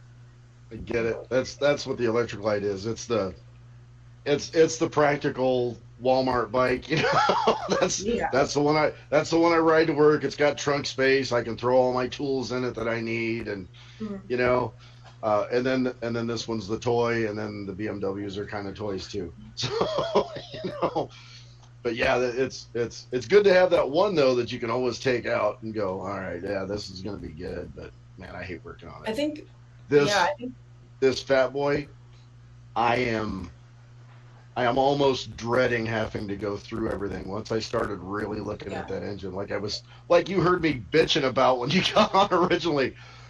You know, I was just like, God, there's so much stuff I've got to take off of and replace and get rid of before it trashes this engine. It's obnoxious the amount of emissions garbage that's on there. Yeah. You know, and they're pretty strict about it. They're, oh, your warranty. Well, you know, I'm going to void the hell out of that within 10 minutes anyway. So, you know, it doesn't really matter. Yeah. But at least I know, you know, once I'm done playing with this, I'm going to have a really good clean engine that's not going to have a problem. and I'll run this thing once I'm done playing with it, I'll run this thing for 150,000 miles before I have to do anything to it. Really. Mm-hmm. So. Yeah. Going back to like the original subject about like people riding and stuff like that, like people riding less, I think it's more just like a generational thing in my mind. It's like people in like the older generations who kind of started like the founding people or whatever of like the whole biker life. Calling us old, Doug. It's like those people are all like getting like a lot of those people, like a lot of the people who watch my channel, like they're men in like their 70s and stuff like that, and they've been riding forever. They're like a lot of them, like they're like, man, I can't ride anymore, and like they watch my videos and they're like, I can't ride anymore. Like I watch your videos and it reminds me of being, you know, of like my days when I could ride and stuff like that. And I feel like it's just like the passion and for that kind of lifestyle just isn't really there. Like people my age, like most of what I've seen from people in my age category, like in their 30s and stuff, who are getting into bikes, like they're not getting into it for anything more than just an ego thing. They're not getting anything into it for anything more really than just like the way that it makes them look. It's like a trend or a passing fad type thing, and so I don't think that like the heart is there for a lot of like the younger people, and then everyone else who does have the heart and the passion and stuff like that, a lot of them are just like they're aging out of it. So it's like that's why I feel like you're seeing less people riding. And it's just correct me if I'm wrong, Rainey. There are people of a certain age. They, you know, that's kind of been the story for the last 30 or 40 years too. There's always those people that are going to get the bike that are trying to be something that they're not. Yeah. You know, and then you can always tell the real people. You can always tell people. Isn't that where the term yuppie came from? You know. No, yuppie came from young urban professionals that said, I don't want. That was I guess so. That was the first group that said, I don't want to be like mom and dad and be square. I want to be hip. I want to be business. I want to wear a suit every day. I want to be urban. I don't want to be country. I'm getting out of the farm. Those were dinks. But then they all got into motorcycles. They all got in.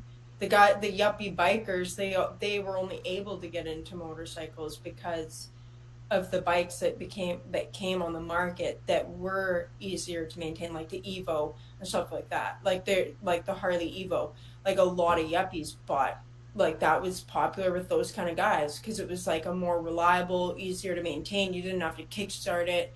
Like, first electric start motorcycle like that Harley made. Well, not first electric start, but it was just first, like it was catering to this certain group of people or whatever, right? Like trying to compete with the Japanese market and stuff like that. So they didn't have to know that much. They just didn't have to know that much about the bike. You didn't have to know. Yeah, they didn't have to know anything. They didn't have to care. They didn't have to, it was just so. I feel like that, and I feel like that's like a really, from what I see here, anyways. Like I don't know what it's like in the U.S. Yeah, you guys have a way bigger motorcycle culture down there, just because you can ride all year round in a lot of places. And our insurance is cheaper. And but like up here, it's like, yeah, like I find a lot of the people that are my age who are riding, if they couldn't go and buy a brand new bike that they didn't have to work on themselves, then they wouldn't be riding. Like not many people are out there that are riding now who really have like passion and heart for it.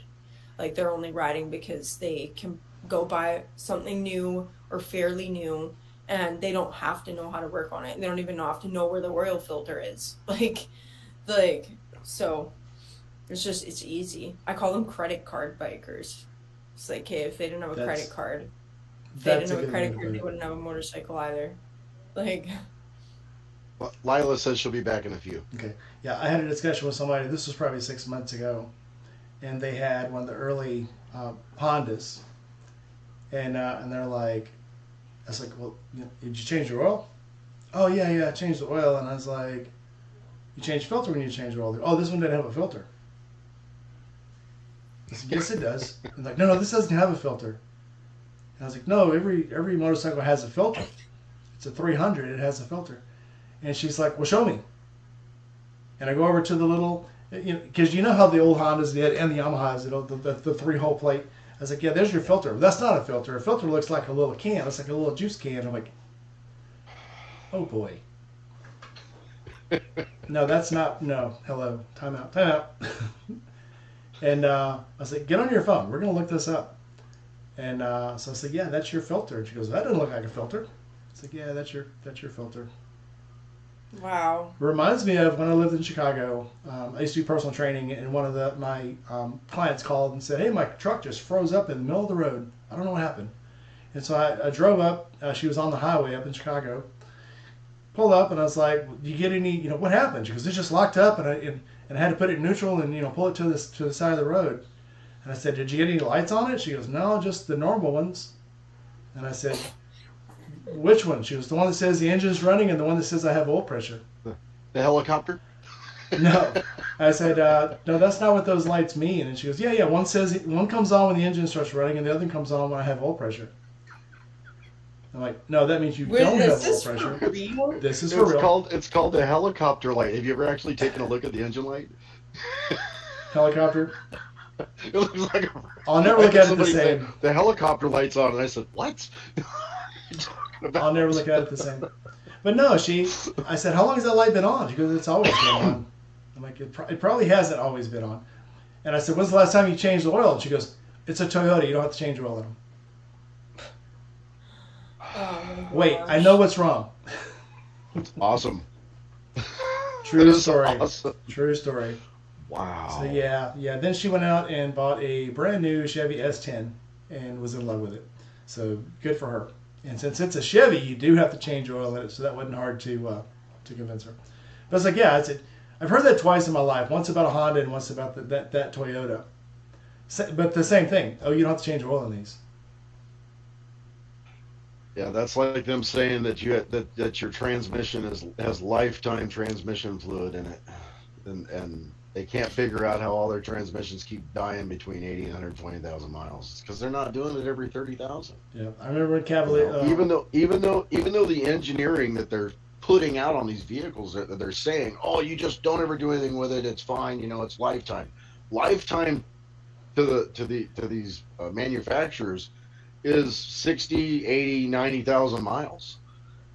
So they don't really care, and they know that, hey, this guy's going to come in and they're going to spend $4,200 on this to replace. Now, and Harley's doing the same thing. They're starting to be stupid. It's ticking me off. But yeah, with new riders, without them as many riders on the road. I know it's partially right now. It's just because of the wintertime. Here, not really, because here everybody's still riding. I think what it is giving it a chance. I don't think there's a generation that's been kind of shown that your first time on a bike, yeah, it's going to be it's like shooting a gun for the first time. You're going to smile. But 3 or 4 weeks into it, you start riding the heck out of the bike, you realize that you can't think of all the garbage that goes on in your life. You got to focus on what you're doing right now and focus on what's ahead of you. And what I found is all that stuff just disappears.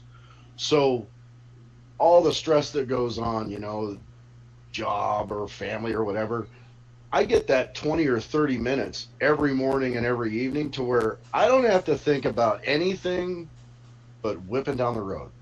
That's it. And everything's at peace for that 20 or 30 minutes every single day. Yeah. That's definitely one of the best parts about riding a motorcycle. I made a video the other day, the one that Bleak was referring to. I was riding my sister's Sportster, just taking it for a little loop before it gets parked for the winter. And at the end of the video, I was kind of talking about that, just how, aside from just, the therapy that riding a motorcycle can be, for me, I love just, I don't have music, I don't have, a lot of people ride with music on their bikes, even people that don't have speakers and whatever will ride with, headphones in and stuff, which I can't do that. I could never ride with headphones because I would just feel, way too distracted from my surroundings. It feels weird. I wouldn't feel like I was paying attention to my surroundings enough. But yeah. It's aside from the therapy that it can be, it's just the connections I find you make with people. I think back on my life and I'm I started riding when I was 20. So, but I grew up around motorcycles and everything like that, right? So I was always around these people and stuff, but starting to ride, is when I actually started getting involved in that stuff. It started going to different events and whatever. And I'm and I think back on my life and all the people, I wouldn't know anyone in Florida. I wouldn't know anybody. I wouldn't know any of you guys. I wouldn't, there's so many people in my life who I would have never met. And it's so many, and all the people that I've met in Florida, there's so many just really genuine, David and Cindy, just so genuine and real, caring people. And and then just all the people that I know here that I've met because of my motorcycles and the places that I've gone because I have a motorcycle and stuff like that. And I'm just that to me is the biggest things. Yeah, I would still ride a motorcycle for the enjoyment even if I wasn't meeting people, but to me that's been the most life-changing side of it, because other than that it's just another form of transportation. But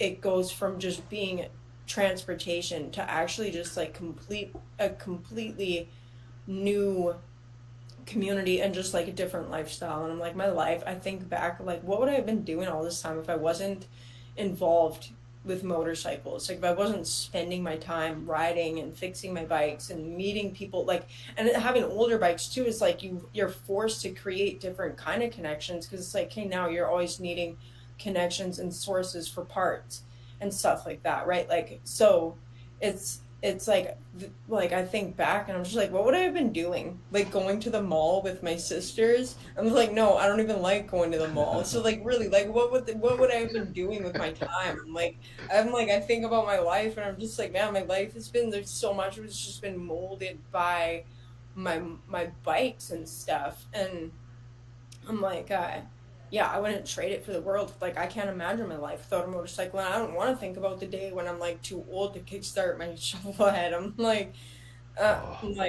yeah, I don't know, but Yeah, it's that's a bad day.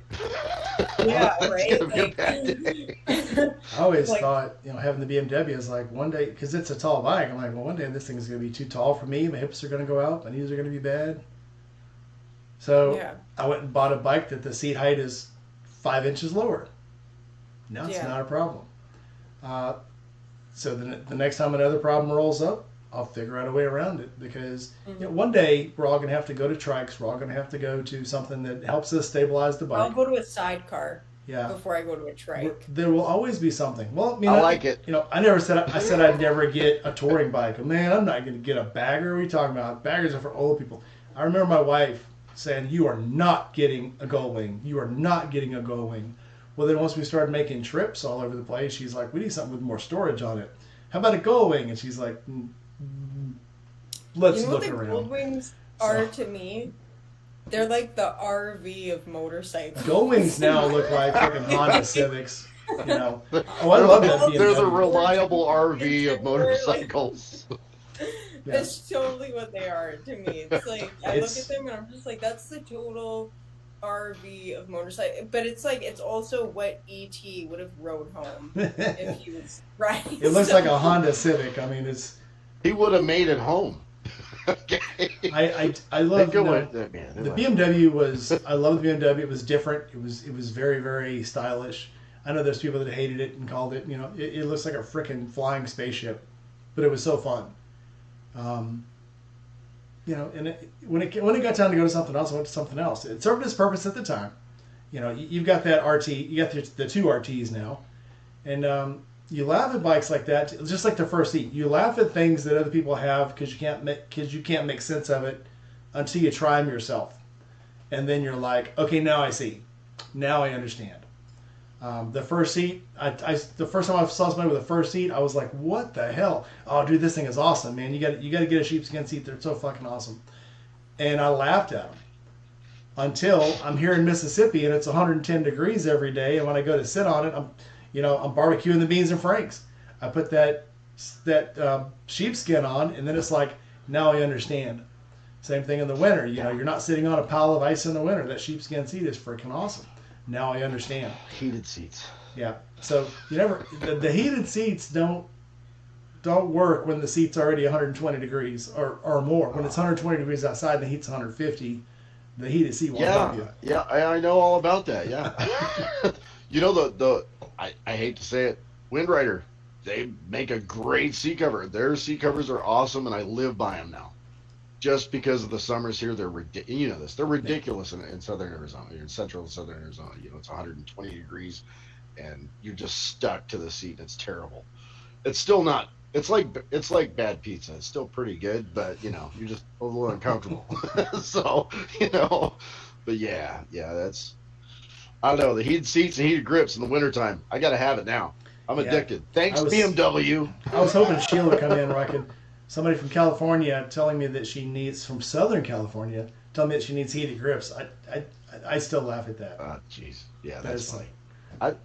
What? When I was based out of Coronado, that's never. I think the coldest I ever got, I wore a jacket a few times. That was about it. And that was at night in the winter. Well, I guess I can understand. So Steve from Indy Ridge, he rides in Mount Baldy. He says he'll leave LA and it's 85 degrees, go to the top of Mount Baldy and there's snow. So I guess I can kind of understand that, but that's very mediocre. The only thing I really dislike about winter riding, like, I don't mind getting a little cold and whatever. And I've always said, like, getting cold on your ride, it just makes the coffee taste better when you stop. But is the thing that I dislike about winter riding is the amount of stuff you have to wear, like all the freaking layers and everything. Like I hate that. It's like trying to move like that. It's just like it's so, and especially like when I just had my shovel head and I was kickstarting whatever, and there was years where I'd ride like pretty late into the year or whatever, because where I moved from, it was usually, we didn't get a ton of snow, but it would get cold. But uh, yeah, it was just like, especially riding a Kickstart, because it's just like, hey, do I bundle up before I started, or do I wait till after I started, or whatever? Like, what do I do here? And then I'd like, hey, get all confident, like it's gonna start super easy, and I'll just get all bundled up. And then it's like by the time I'm like, yeah, and then I'm like freaking have half my layers off, and I'm sweating, and I'm like, hey, now I have to go for a cold, sweaty ride. Like I'm like, if and it's yeah. So that's like definitely like the least. That's the most annoying thing to me about cold weather riding. It's just all the layers. It's like I hate putting all that stuff on. Like I don't want to have to wear freaking like a vest, like 2 hoodies and a vest and a long sleeve and a jacket and my chaps and like everything else. Just like it's not comfortable. I get a good riding suit. I'll put on thermal unders, my regular clothes, and then I'll put on a jacket with a thermal liner in it, and my heated gloves now, and then of course the neckerchief. If I need more than that, it's probably because it's a whole lot less than less than 20 degrees. And I'll stick with this till the day I die. I still like riding in extreme heat and extreme cold. I'd rather be on the motorcycle than be in a car, especially like going to work.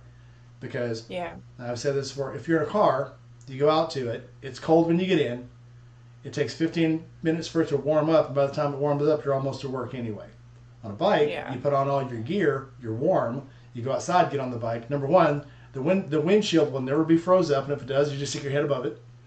And when it's hot outside, as soon as you're moving, you're cooling off. In a car, especially in Arizona, Texas, Mississippi, you get in that car in the summer, it's 106 degrees inside that car, and it takes forever for the air. It takes forever for the AC to come on. It's ridiculous hot. You got to start your car up, let the air conditioner run for about 20 minutes before you get into it, and then you get to work, and they say you've been late to work 4 times this week, and you know what the heck, and be like, it's Thursday. So what? I'm not going to come to work when it's 150 degrees in a car. No. At most, it's 120 on the bike. Yeah, whenever you and you got air, and the best thing you can do, and I've done this on, of course, the BMW had what was called the mandibles, and then it's right here. Yeah, and the Harley has the Willy Wings, so I've always got a way to cool myself off. I've always got a way to keep myself cool, as long as I'm moving. If you're not moving in a car, the AC doesn't work anyway, so you're kind of screwed. It's the worst when it's so hot out that like even when you're moving, you're still sweating. It's just like there's even like riding or whatever. And it's just like, hey, it's just like the breeze is not cool. Like I'm sweating. It's just like my bike's probably way too hot. Like just feels like you're riding into a space heater. It just still feels better with the air blowing on you. Now I have like it's like riding into a jet engine. Well, I've done this before. Going to Texas, I've got I-55 that goes all the way south, and I could jump on 10, but that's highway the whole way. Or I could take back roads. It's about, and every once in a while I'll go under a green tree, or I'll go through a forest, or I'll go through, a bunch of soybean fields where it's nice and cool. There's lots of green around me, and I'd much rather be on a back road because it's. That's what's nice about living in the mountains, living in the hills or like around mountains and stuff like that. It's like you constantly are getting like cold and hot pockets going through the hills. It's like, it's so nice. You know what? Fuck both you guys, okay? You can move. You've got... It's just desert, okay? And it sucks. It's hot. That's it. Okay? There's no cool spots here. Oh, my God. I didn't buy that mortgage. G-Ma, they're picking on me by saying they have nice spots to ride through when it's hot. Oh, no. I know. Terrible. It is just, I'm lucky. I mean, she's in the mountains and it's beautiful. I'm here where I can ride around the Mississippi River and the Mississippi Valley and stuff, and it's beautiful. I just love being down here. I love seeing that. And man, you guys, you get to see green. You can come visit. I'm Yep. gonna. Okay. It is beautiful up here. Yeah, my favorite place to Oh ride my around God. here. Yeah, I we're don't gonna get to do go. that too. We got to figure out that whole PCH run. So Okay. yeah, All right. definitely gonna do that. Anything to get the hell out of here. So, but for sure. I gotta make I'll a tell run. you guys. I'll tell you guys the sidecar secret if you stick around afterwards. But I'm not saying it on here right now. Okay. All right. That'll be an interview question later. Okay. Yeah, we gotta get. I'm gonna pop out, guys. I'm gonna go eat something. Okay, have fun. Thanks for popping in. I had a question for you, Yeah. really quick, before you answer. Okay. Very serious question. Okay. If you were to move to the South, would you cut your hair? Would I cut my hair if I were to move to the South? Because of how hot it is, or just because? Because it's so hot. No, I wouldn't. I wouldn't be able to cut. I would just wear it up more. You just keep it wet. She would have nothing but a Brillo pad on her head if she cut her I'm hair. on a bit of a roll with growing it right now. I haven't cut it for a year. It's grown. It was like this. It was there last camp out. So it's grown like. I haven't cut it for at least almost a year. longer. Yeah. So And it's your trademark too. So I mean. Kind of thinking of waiting till after my birthday in April before I even trim it or anything. So, but no, I would not cut my hair. I had like a few years of my hair just like having really bad, not like I lost a bunch of hair. Like then I had like I let some woman like hack it all off. She hacked it all off, and then I burnt a bunch of it off. So I had like this is like my recovery hair. I'm like my hair was like so bad for like years, and like now I'm just like, okay, I don't want to cut it or anything for a while. So no, if I moved to the South, I would just figure out ways of surviving.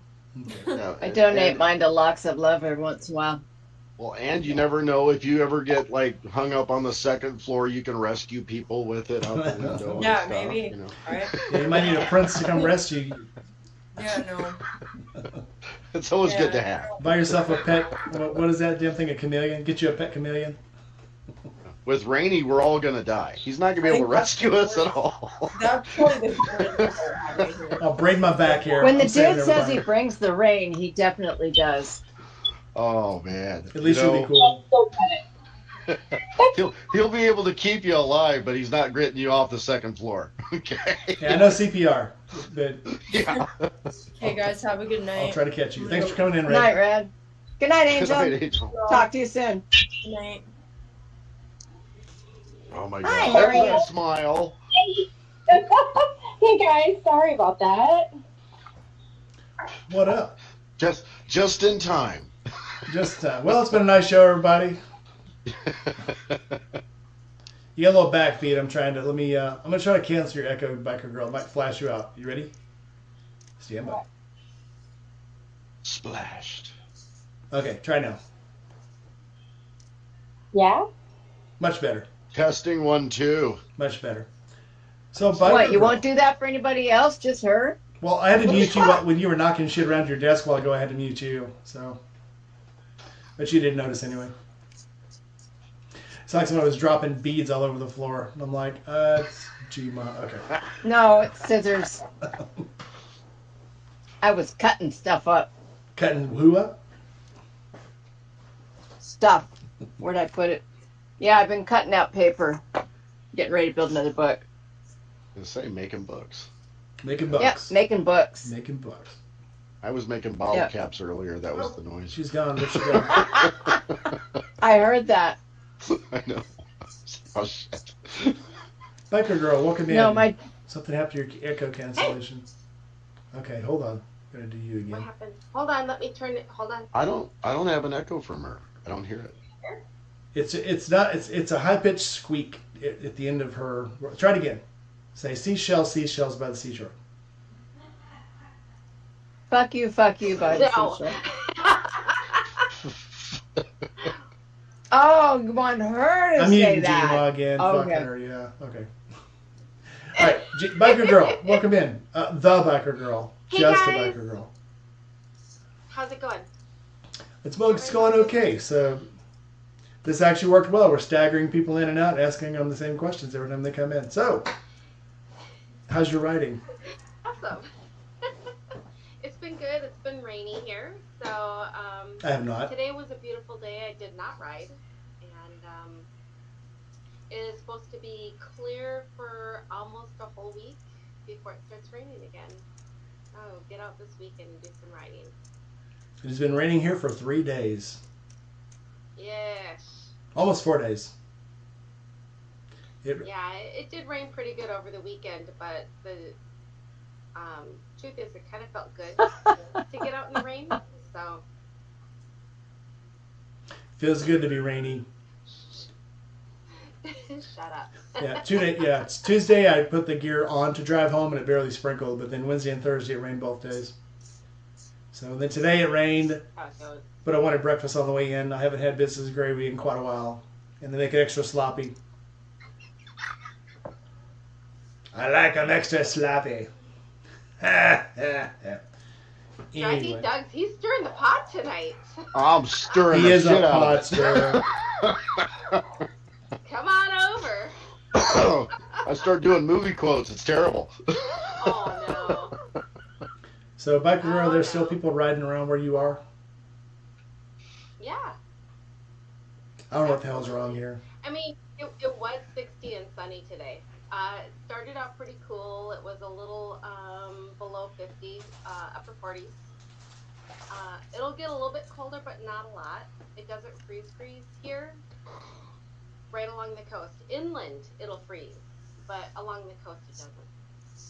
I think we just got used to the whole COVID thing, and there were a lot of rebels. It was the only thing you could do by yourself and get out is get a motorcycle and get outside.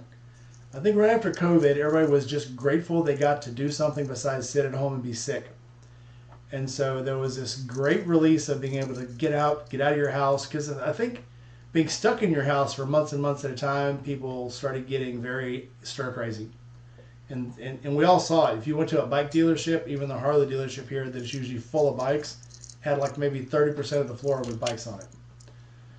So it was like everybody wanted to go riding because they kind of, and now I guess they have taken that for granted because we've had this great freedom and could leave the house for a while, and I think it's becoming less and less of an issue to get out of the house. Sure. Shut up. Nobody asked you. All right. No, you're exactly right. Really, you're exactly right. It was something you could go do and get out, and if anybody gave you any crap out of over it, you just laugh at them and keep going. So I don't know. I'll buy that. I'll buy it. That's kind of what I do. When I remember when all that stuff came out, and they were telling us that they didn't even want us to go to work. There was no flights anywhere. There was nothing going on. And I said, well, I guess since we're telecommuting, I'm going to telecommute. And so I telecommuted to Vegas, and then I telecommuted to Reno, and then I telecommuted to Lake Tahoe, and it was a great ride. It was good times. So I didn't mind not using vacation time to telecommute.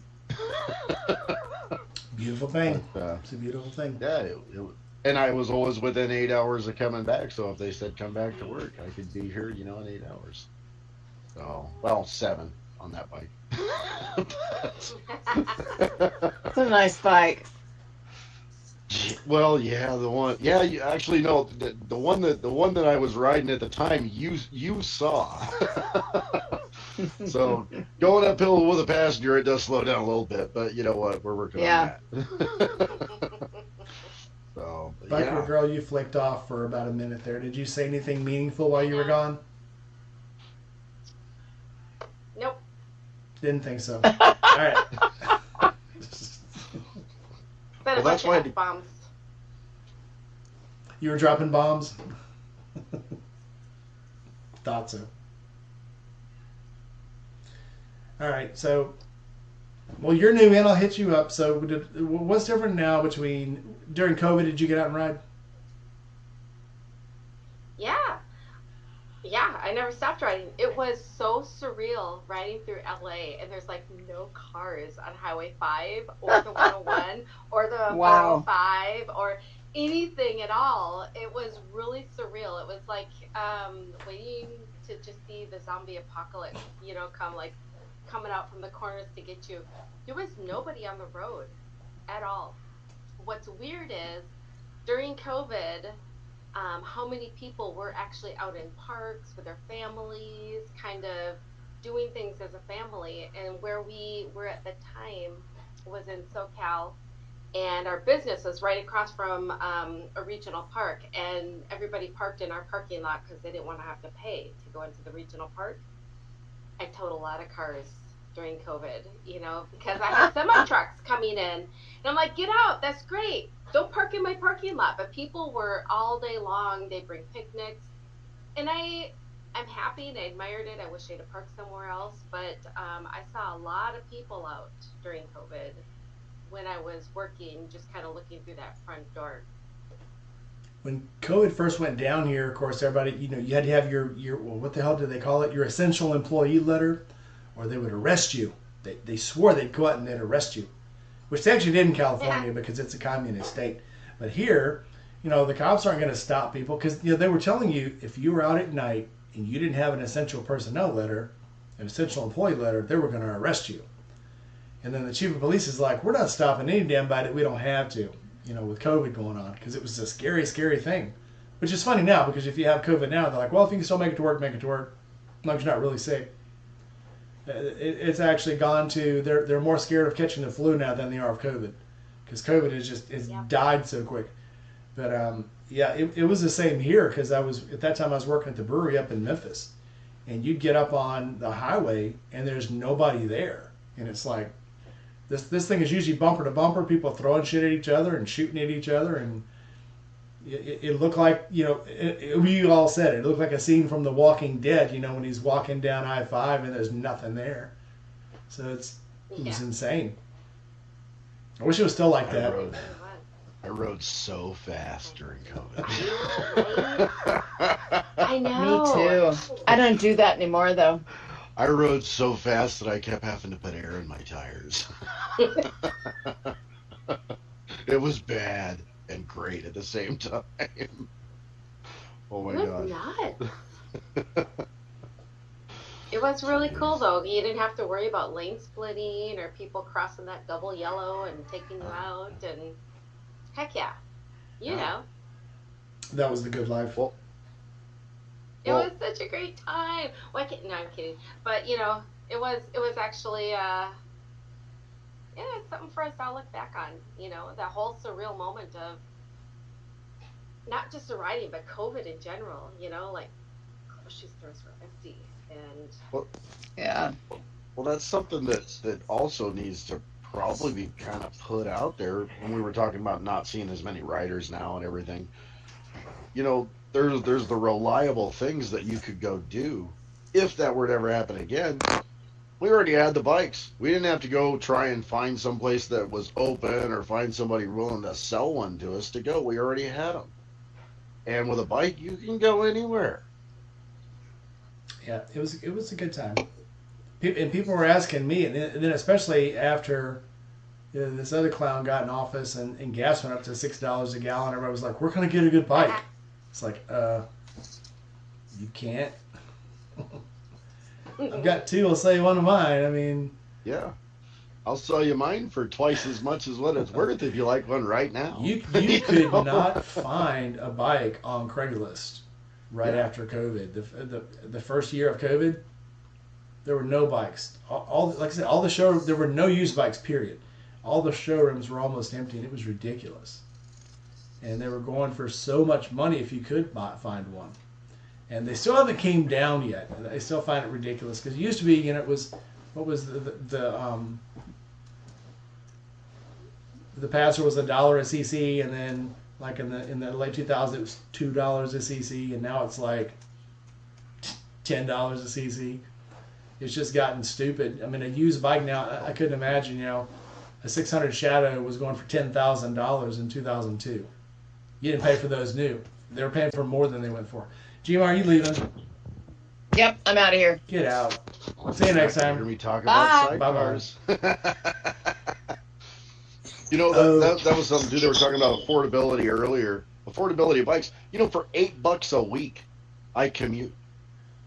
It's $8. and I see them pull up to the pump and they're putting $56 in it. I'm going, wow, Yeah. that's good luck with that. You know? Yeah. Now I know why you know. No. Yeah, the Sportster. It was $3 or 3 gallons a week on the Sportster.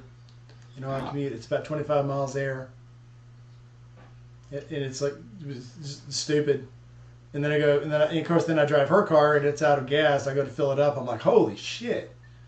Yeah. Exactly. If I drive the truck every day during the week, it costs me like $60. Yeah. No. Well, Shoot, I can buy another bike. On the BMW and on this one, it's a tank will last 2 weeks. The car, it's still a full tank and it's 12 gallons instead of 3. So Jesus, it's insane. I'm driving my husband's truck most days to work, and it's a diesel, so it's even more expensive.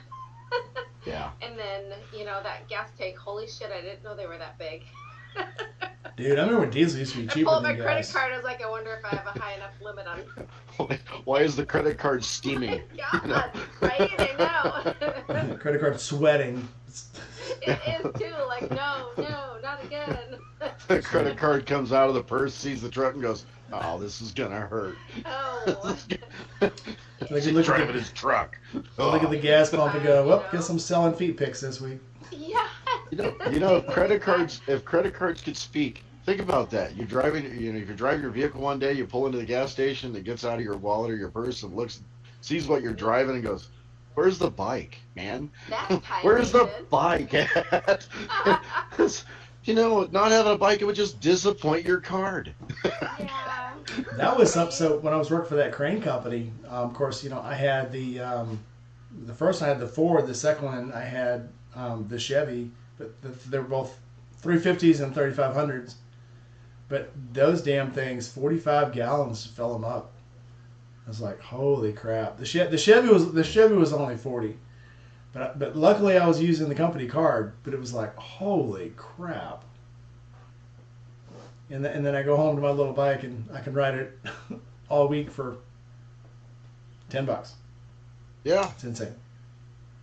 It's a great way to build a good retirement fund because you're going to save a ton of money. I tell my husband every time, I literally save money when I go on road trips outside of California. Yeah. Well, especially there with the way the taxes are with the gasoline right now, it's ridiculous. Yeah. Plus, and it's our own fault, but we're living on the coast, and so it's more expensive to deliver gas out here. So even just driving inland 2 hours, we save money. Yeah, it started a long time ago. Yeah. It's funny that gas here. I mean, I can get premium here that's still cheaper than 87 in California. Yeah. Everything from this area, everything from Phoenix, or actually Maricopa County, west, we get our gasoline from California, so it's a little higher priced. But it's funny, you get out into like Globe or anywhere east, and you're looking at like $2.60, $2.70 a gallon, and it's like, how come it's $1 less over here than it is in everywhere else in Arizona? Oh, because they're getting their gasoline from out east. So. The truth is, but even then, about it no matter what. But even then, on a bike, I don't care because I'm only putting a few gallons in for the whole week anyway. Yeah, that's why I put 91. I don't care. Well, when gas was more expensive, when it was $5 a gallon, I was putting 89 in it because I was really worried about the gas. Now it's back down to like regular here. I think it's like $2.30 a gallon. It's like I don't care. I'll pay that extra. Yeah. It's like 80 cents more for premium here. It's like okay, I'll do that. Shit, no problem. Yeah, that's one less white monster I'm gonna drink this week. Yeah, right. Okay, I'll stick with coffee that day. Yeah. But yeah. I hit a one pump gas station on the coast, and there's a whole bunch of really nice like BMWs and dual sports waiting in line for the premium because there's only one pump that has premium. And I went in, and he's like, "Hey, do you want to wait for the premium?" I was like, shit, no. Like my bike don't mind. I do run premium in it, but it doesn't have to be today. Not today. You know what kills roll through, build it up. You can see them look at me like, I'll watch European bikers. I carry an octane booster in the bag just in case. It's fine. I watch these European bikers, and they're paying more for a liter of gas than I'm paying for a gallon of gas. Yeah, it's. We've got the right administration now for it, so see what happens. And Serenity Kitty said 282 this morning in Ohio. Damn it. It's not bad. Yeah, Ohio's not a bad place to live. So at the moment, anyway. Yeah. It's still under $7, so. Till it snows. Yeah. God. Here's the deal: is when Scott and I moved, when he got out of the military, we moved from Georgia to Minneapolis, and we bitched every single day that fuel was over $1 a gallon. We got to Minneapolis, it was almost $2. We're like, how is it more expensive? Yeah. So we're gonna complain. We're complainers. Well, when accepted this. When the 70s gas crisis stopped, I remember in Texas, gas got down to 25 cents a gallon. And I tell people that, and they're like, no, it was never that cheap. And I'm like, no, it was 25. I remember they were having gas wars. They were actually giving away vacations for buying gas because they you couldn't sell it cheap enough. And it was like, but I also remember when they were trying to do, they would go by your license plate to buy gas. Yep, and you could odds and evens. Yeah. And I talk about that. People are like, no, that's fictitious. That's an urban legend. No, I lived through it. I was there. It's funny talking to these younger kids, and you tell them these things, and they'll tell you that something you lived through is an urban legend. That never happened. Yeah. And what did you do with your cell phone? They were talking about the Mandela effect the other day, and I was like, oh yeah, the biggest Mandela effect is the Fruit of the Loom cornucopia there was never a cornucopia. I'm like, yeah, it was. I had Fruit of the Loom underwear on. They had yeah. And that's the funniest thing is they'll try to convince you anything these days never actually happened. I actually remember these like Moonraker. Everybody believes it because there's not enough old people, I guess, to remember at the end where the girl came out and the girl had braces on too. That's an urban legend. Like, no, it happened. I remember. Or what was it? The husband and I were talking about. It used to be Jiffy peanut butter. Yeah. It used to be Jiffy. It used to be Jiffy. And now it's just Jif. Yeah. And people are like, no, it was never Jiffy. It's like. And the monocle on the Monopoly guy. The Monopoly guy used to have a monocle. He did. I remember it because that was a thing in the 20s. Monocles were a thing. Used to have an old guy. No, that's urban legend. What? Cracker Barrel used to have an old guy sitting outside in the rocker. No, it didn't. No, it's always been this way. No. And the food, I've heard another one about cracker. The food actually used to be good. I don't believe it. Well, with the fuel prices, they'll end up bouncing back up one day, and hopefully not anytime soon. And I think with this administration, they'll keep them low. But when those fuel prices do get back up, I've already got 4 bikes, and I'm not going to pay hardly anything for gas. Yeah. So you'll hear something fun. The Sportster and the Street Glide get about the same gas mileage. Yeah. They both hit between 45 and 50. It's crazy. Yeah. Just the Street Glide's a whole lot louder. I love your bike, man. I used to think that the Sportster was loud, and then when I got that 650 Ninja with the racing exhaust on it, I thought it was loud. And then I got the Street Glide. What do you have on it? The Street Glide, SNS. Yeah. SNS shotguns. Okay. They're muffled, technically. Yeah. It's a silencer, technically. Yeah.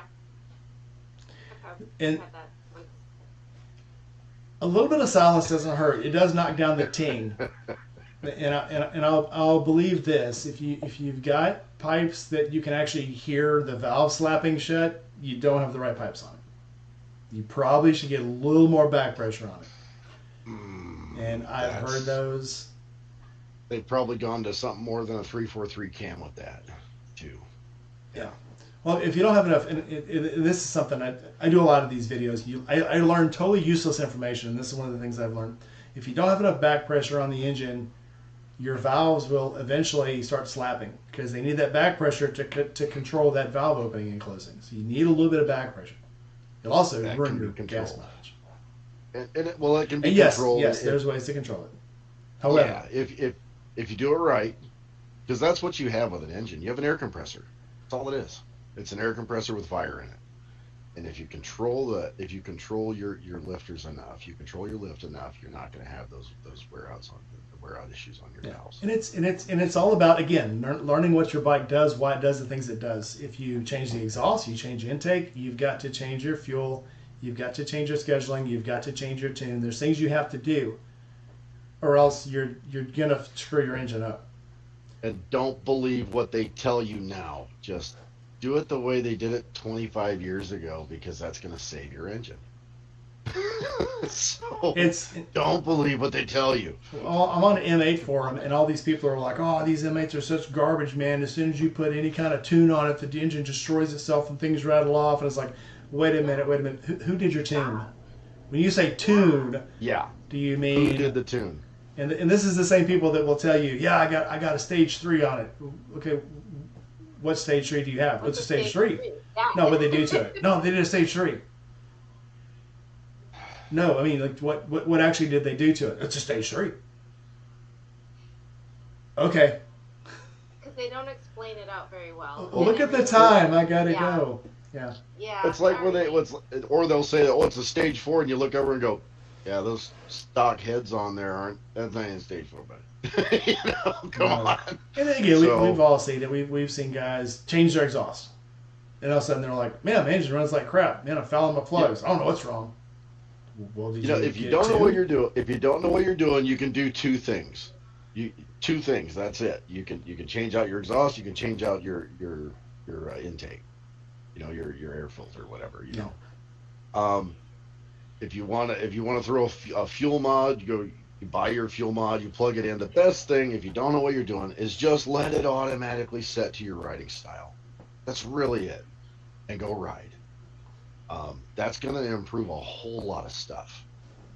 Personally, I think you should rip every bit of emissions off of these new engines. They're garbage, and they're just going to crap up your engine, and that's what's wrong with the M8s.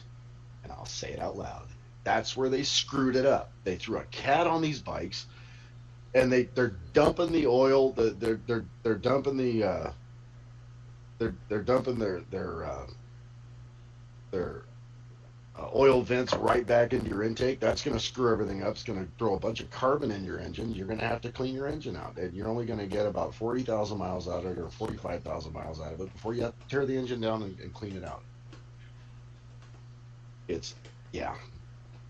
Make your engine run correctly. And I'm so incredibly disappointed with what they've done to this fat boy. This year's engine, I've got so many things I've got to do. I'm looking at it right now. And I've gone into it before. I don't want to get into the rant again. It's just, it's very disappointing to see what they've done to the new Harley engine with their emissions. It's garbage. If you make your engine run correctly without this stuff on there, your engine will, a V-twin will run for 150,000 miles if you have all this crap off there and you break it in correctly and you do your oil changes like we did 25 years ago, not like they're saying to do it now. That's it. You'll have an engine forever. And you won't have to do much to it but change the plugs. And that's a whole nother thing. Learn how to index plugs. On the BMW, I got a response on my videos. "Oh, your oil wasn't ready to change yet." Good. Yeah. No, you don't have many miles on that engine. It's barely darkened. Good. If you wait till it's black to change it, you've probably fucked something up. And again, so these K16s, when you get one, the cool thing to do to a K16 is do the Bren tune to give it more horsepower. This bike has 168 horsepower. Has auto shift. Why do I need more horsepower on it? And they go, "Oh, if you do the Bren tune, it's like a genie in a bottle." And it's like, you will never ride as fast as this bike can ride. You will never be able to control it. You're never going to outride this bike, ever. Again, it's a BMW. There's so much technology on it it's what I love about German bikes. There's so much technology on it to make you a better rider, to be efficient, and there's extremely efficient engines. Why the hell would you want to put anything on it that's going to change anything it does, with the exception of if you just want a different sound. You're not going to put more. If you want more sound on it, I totally get it. It's got 168 horsepower. What else? Why do you need 179? Really? I mean, it's just you cannot use what it's already got. What are you doing? What are you doing? I'm not saying anything about riding faster. It will go. It tops out at 185 miles an hour. I did not make it go that fast. However, you're on a bike that weighs almost 950 pounds. Why do you want it to go 185 miles an hour?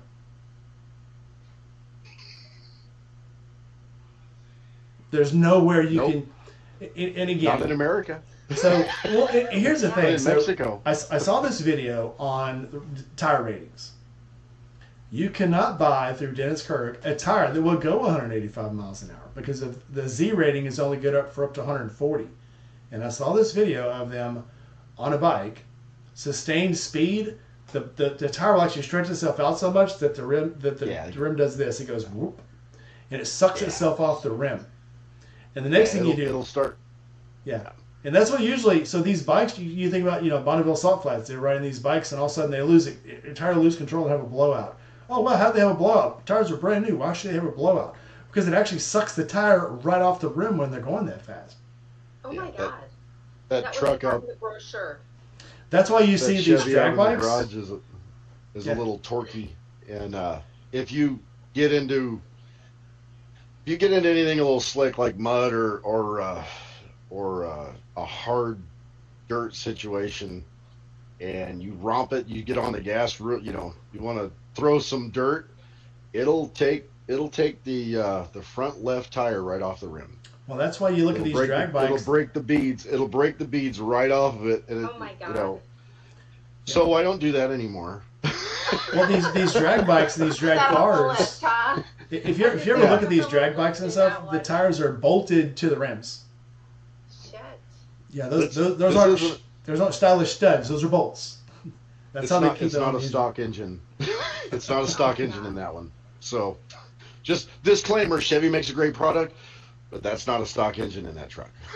Okay, it goes. You want to see a scary truck? That drag race I went to, they had a Chevy Love out there racing. That thing was freaking insane.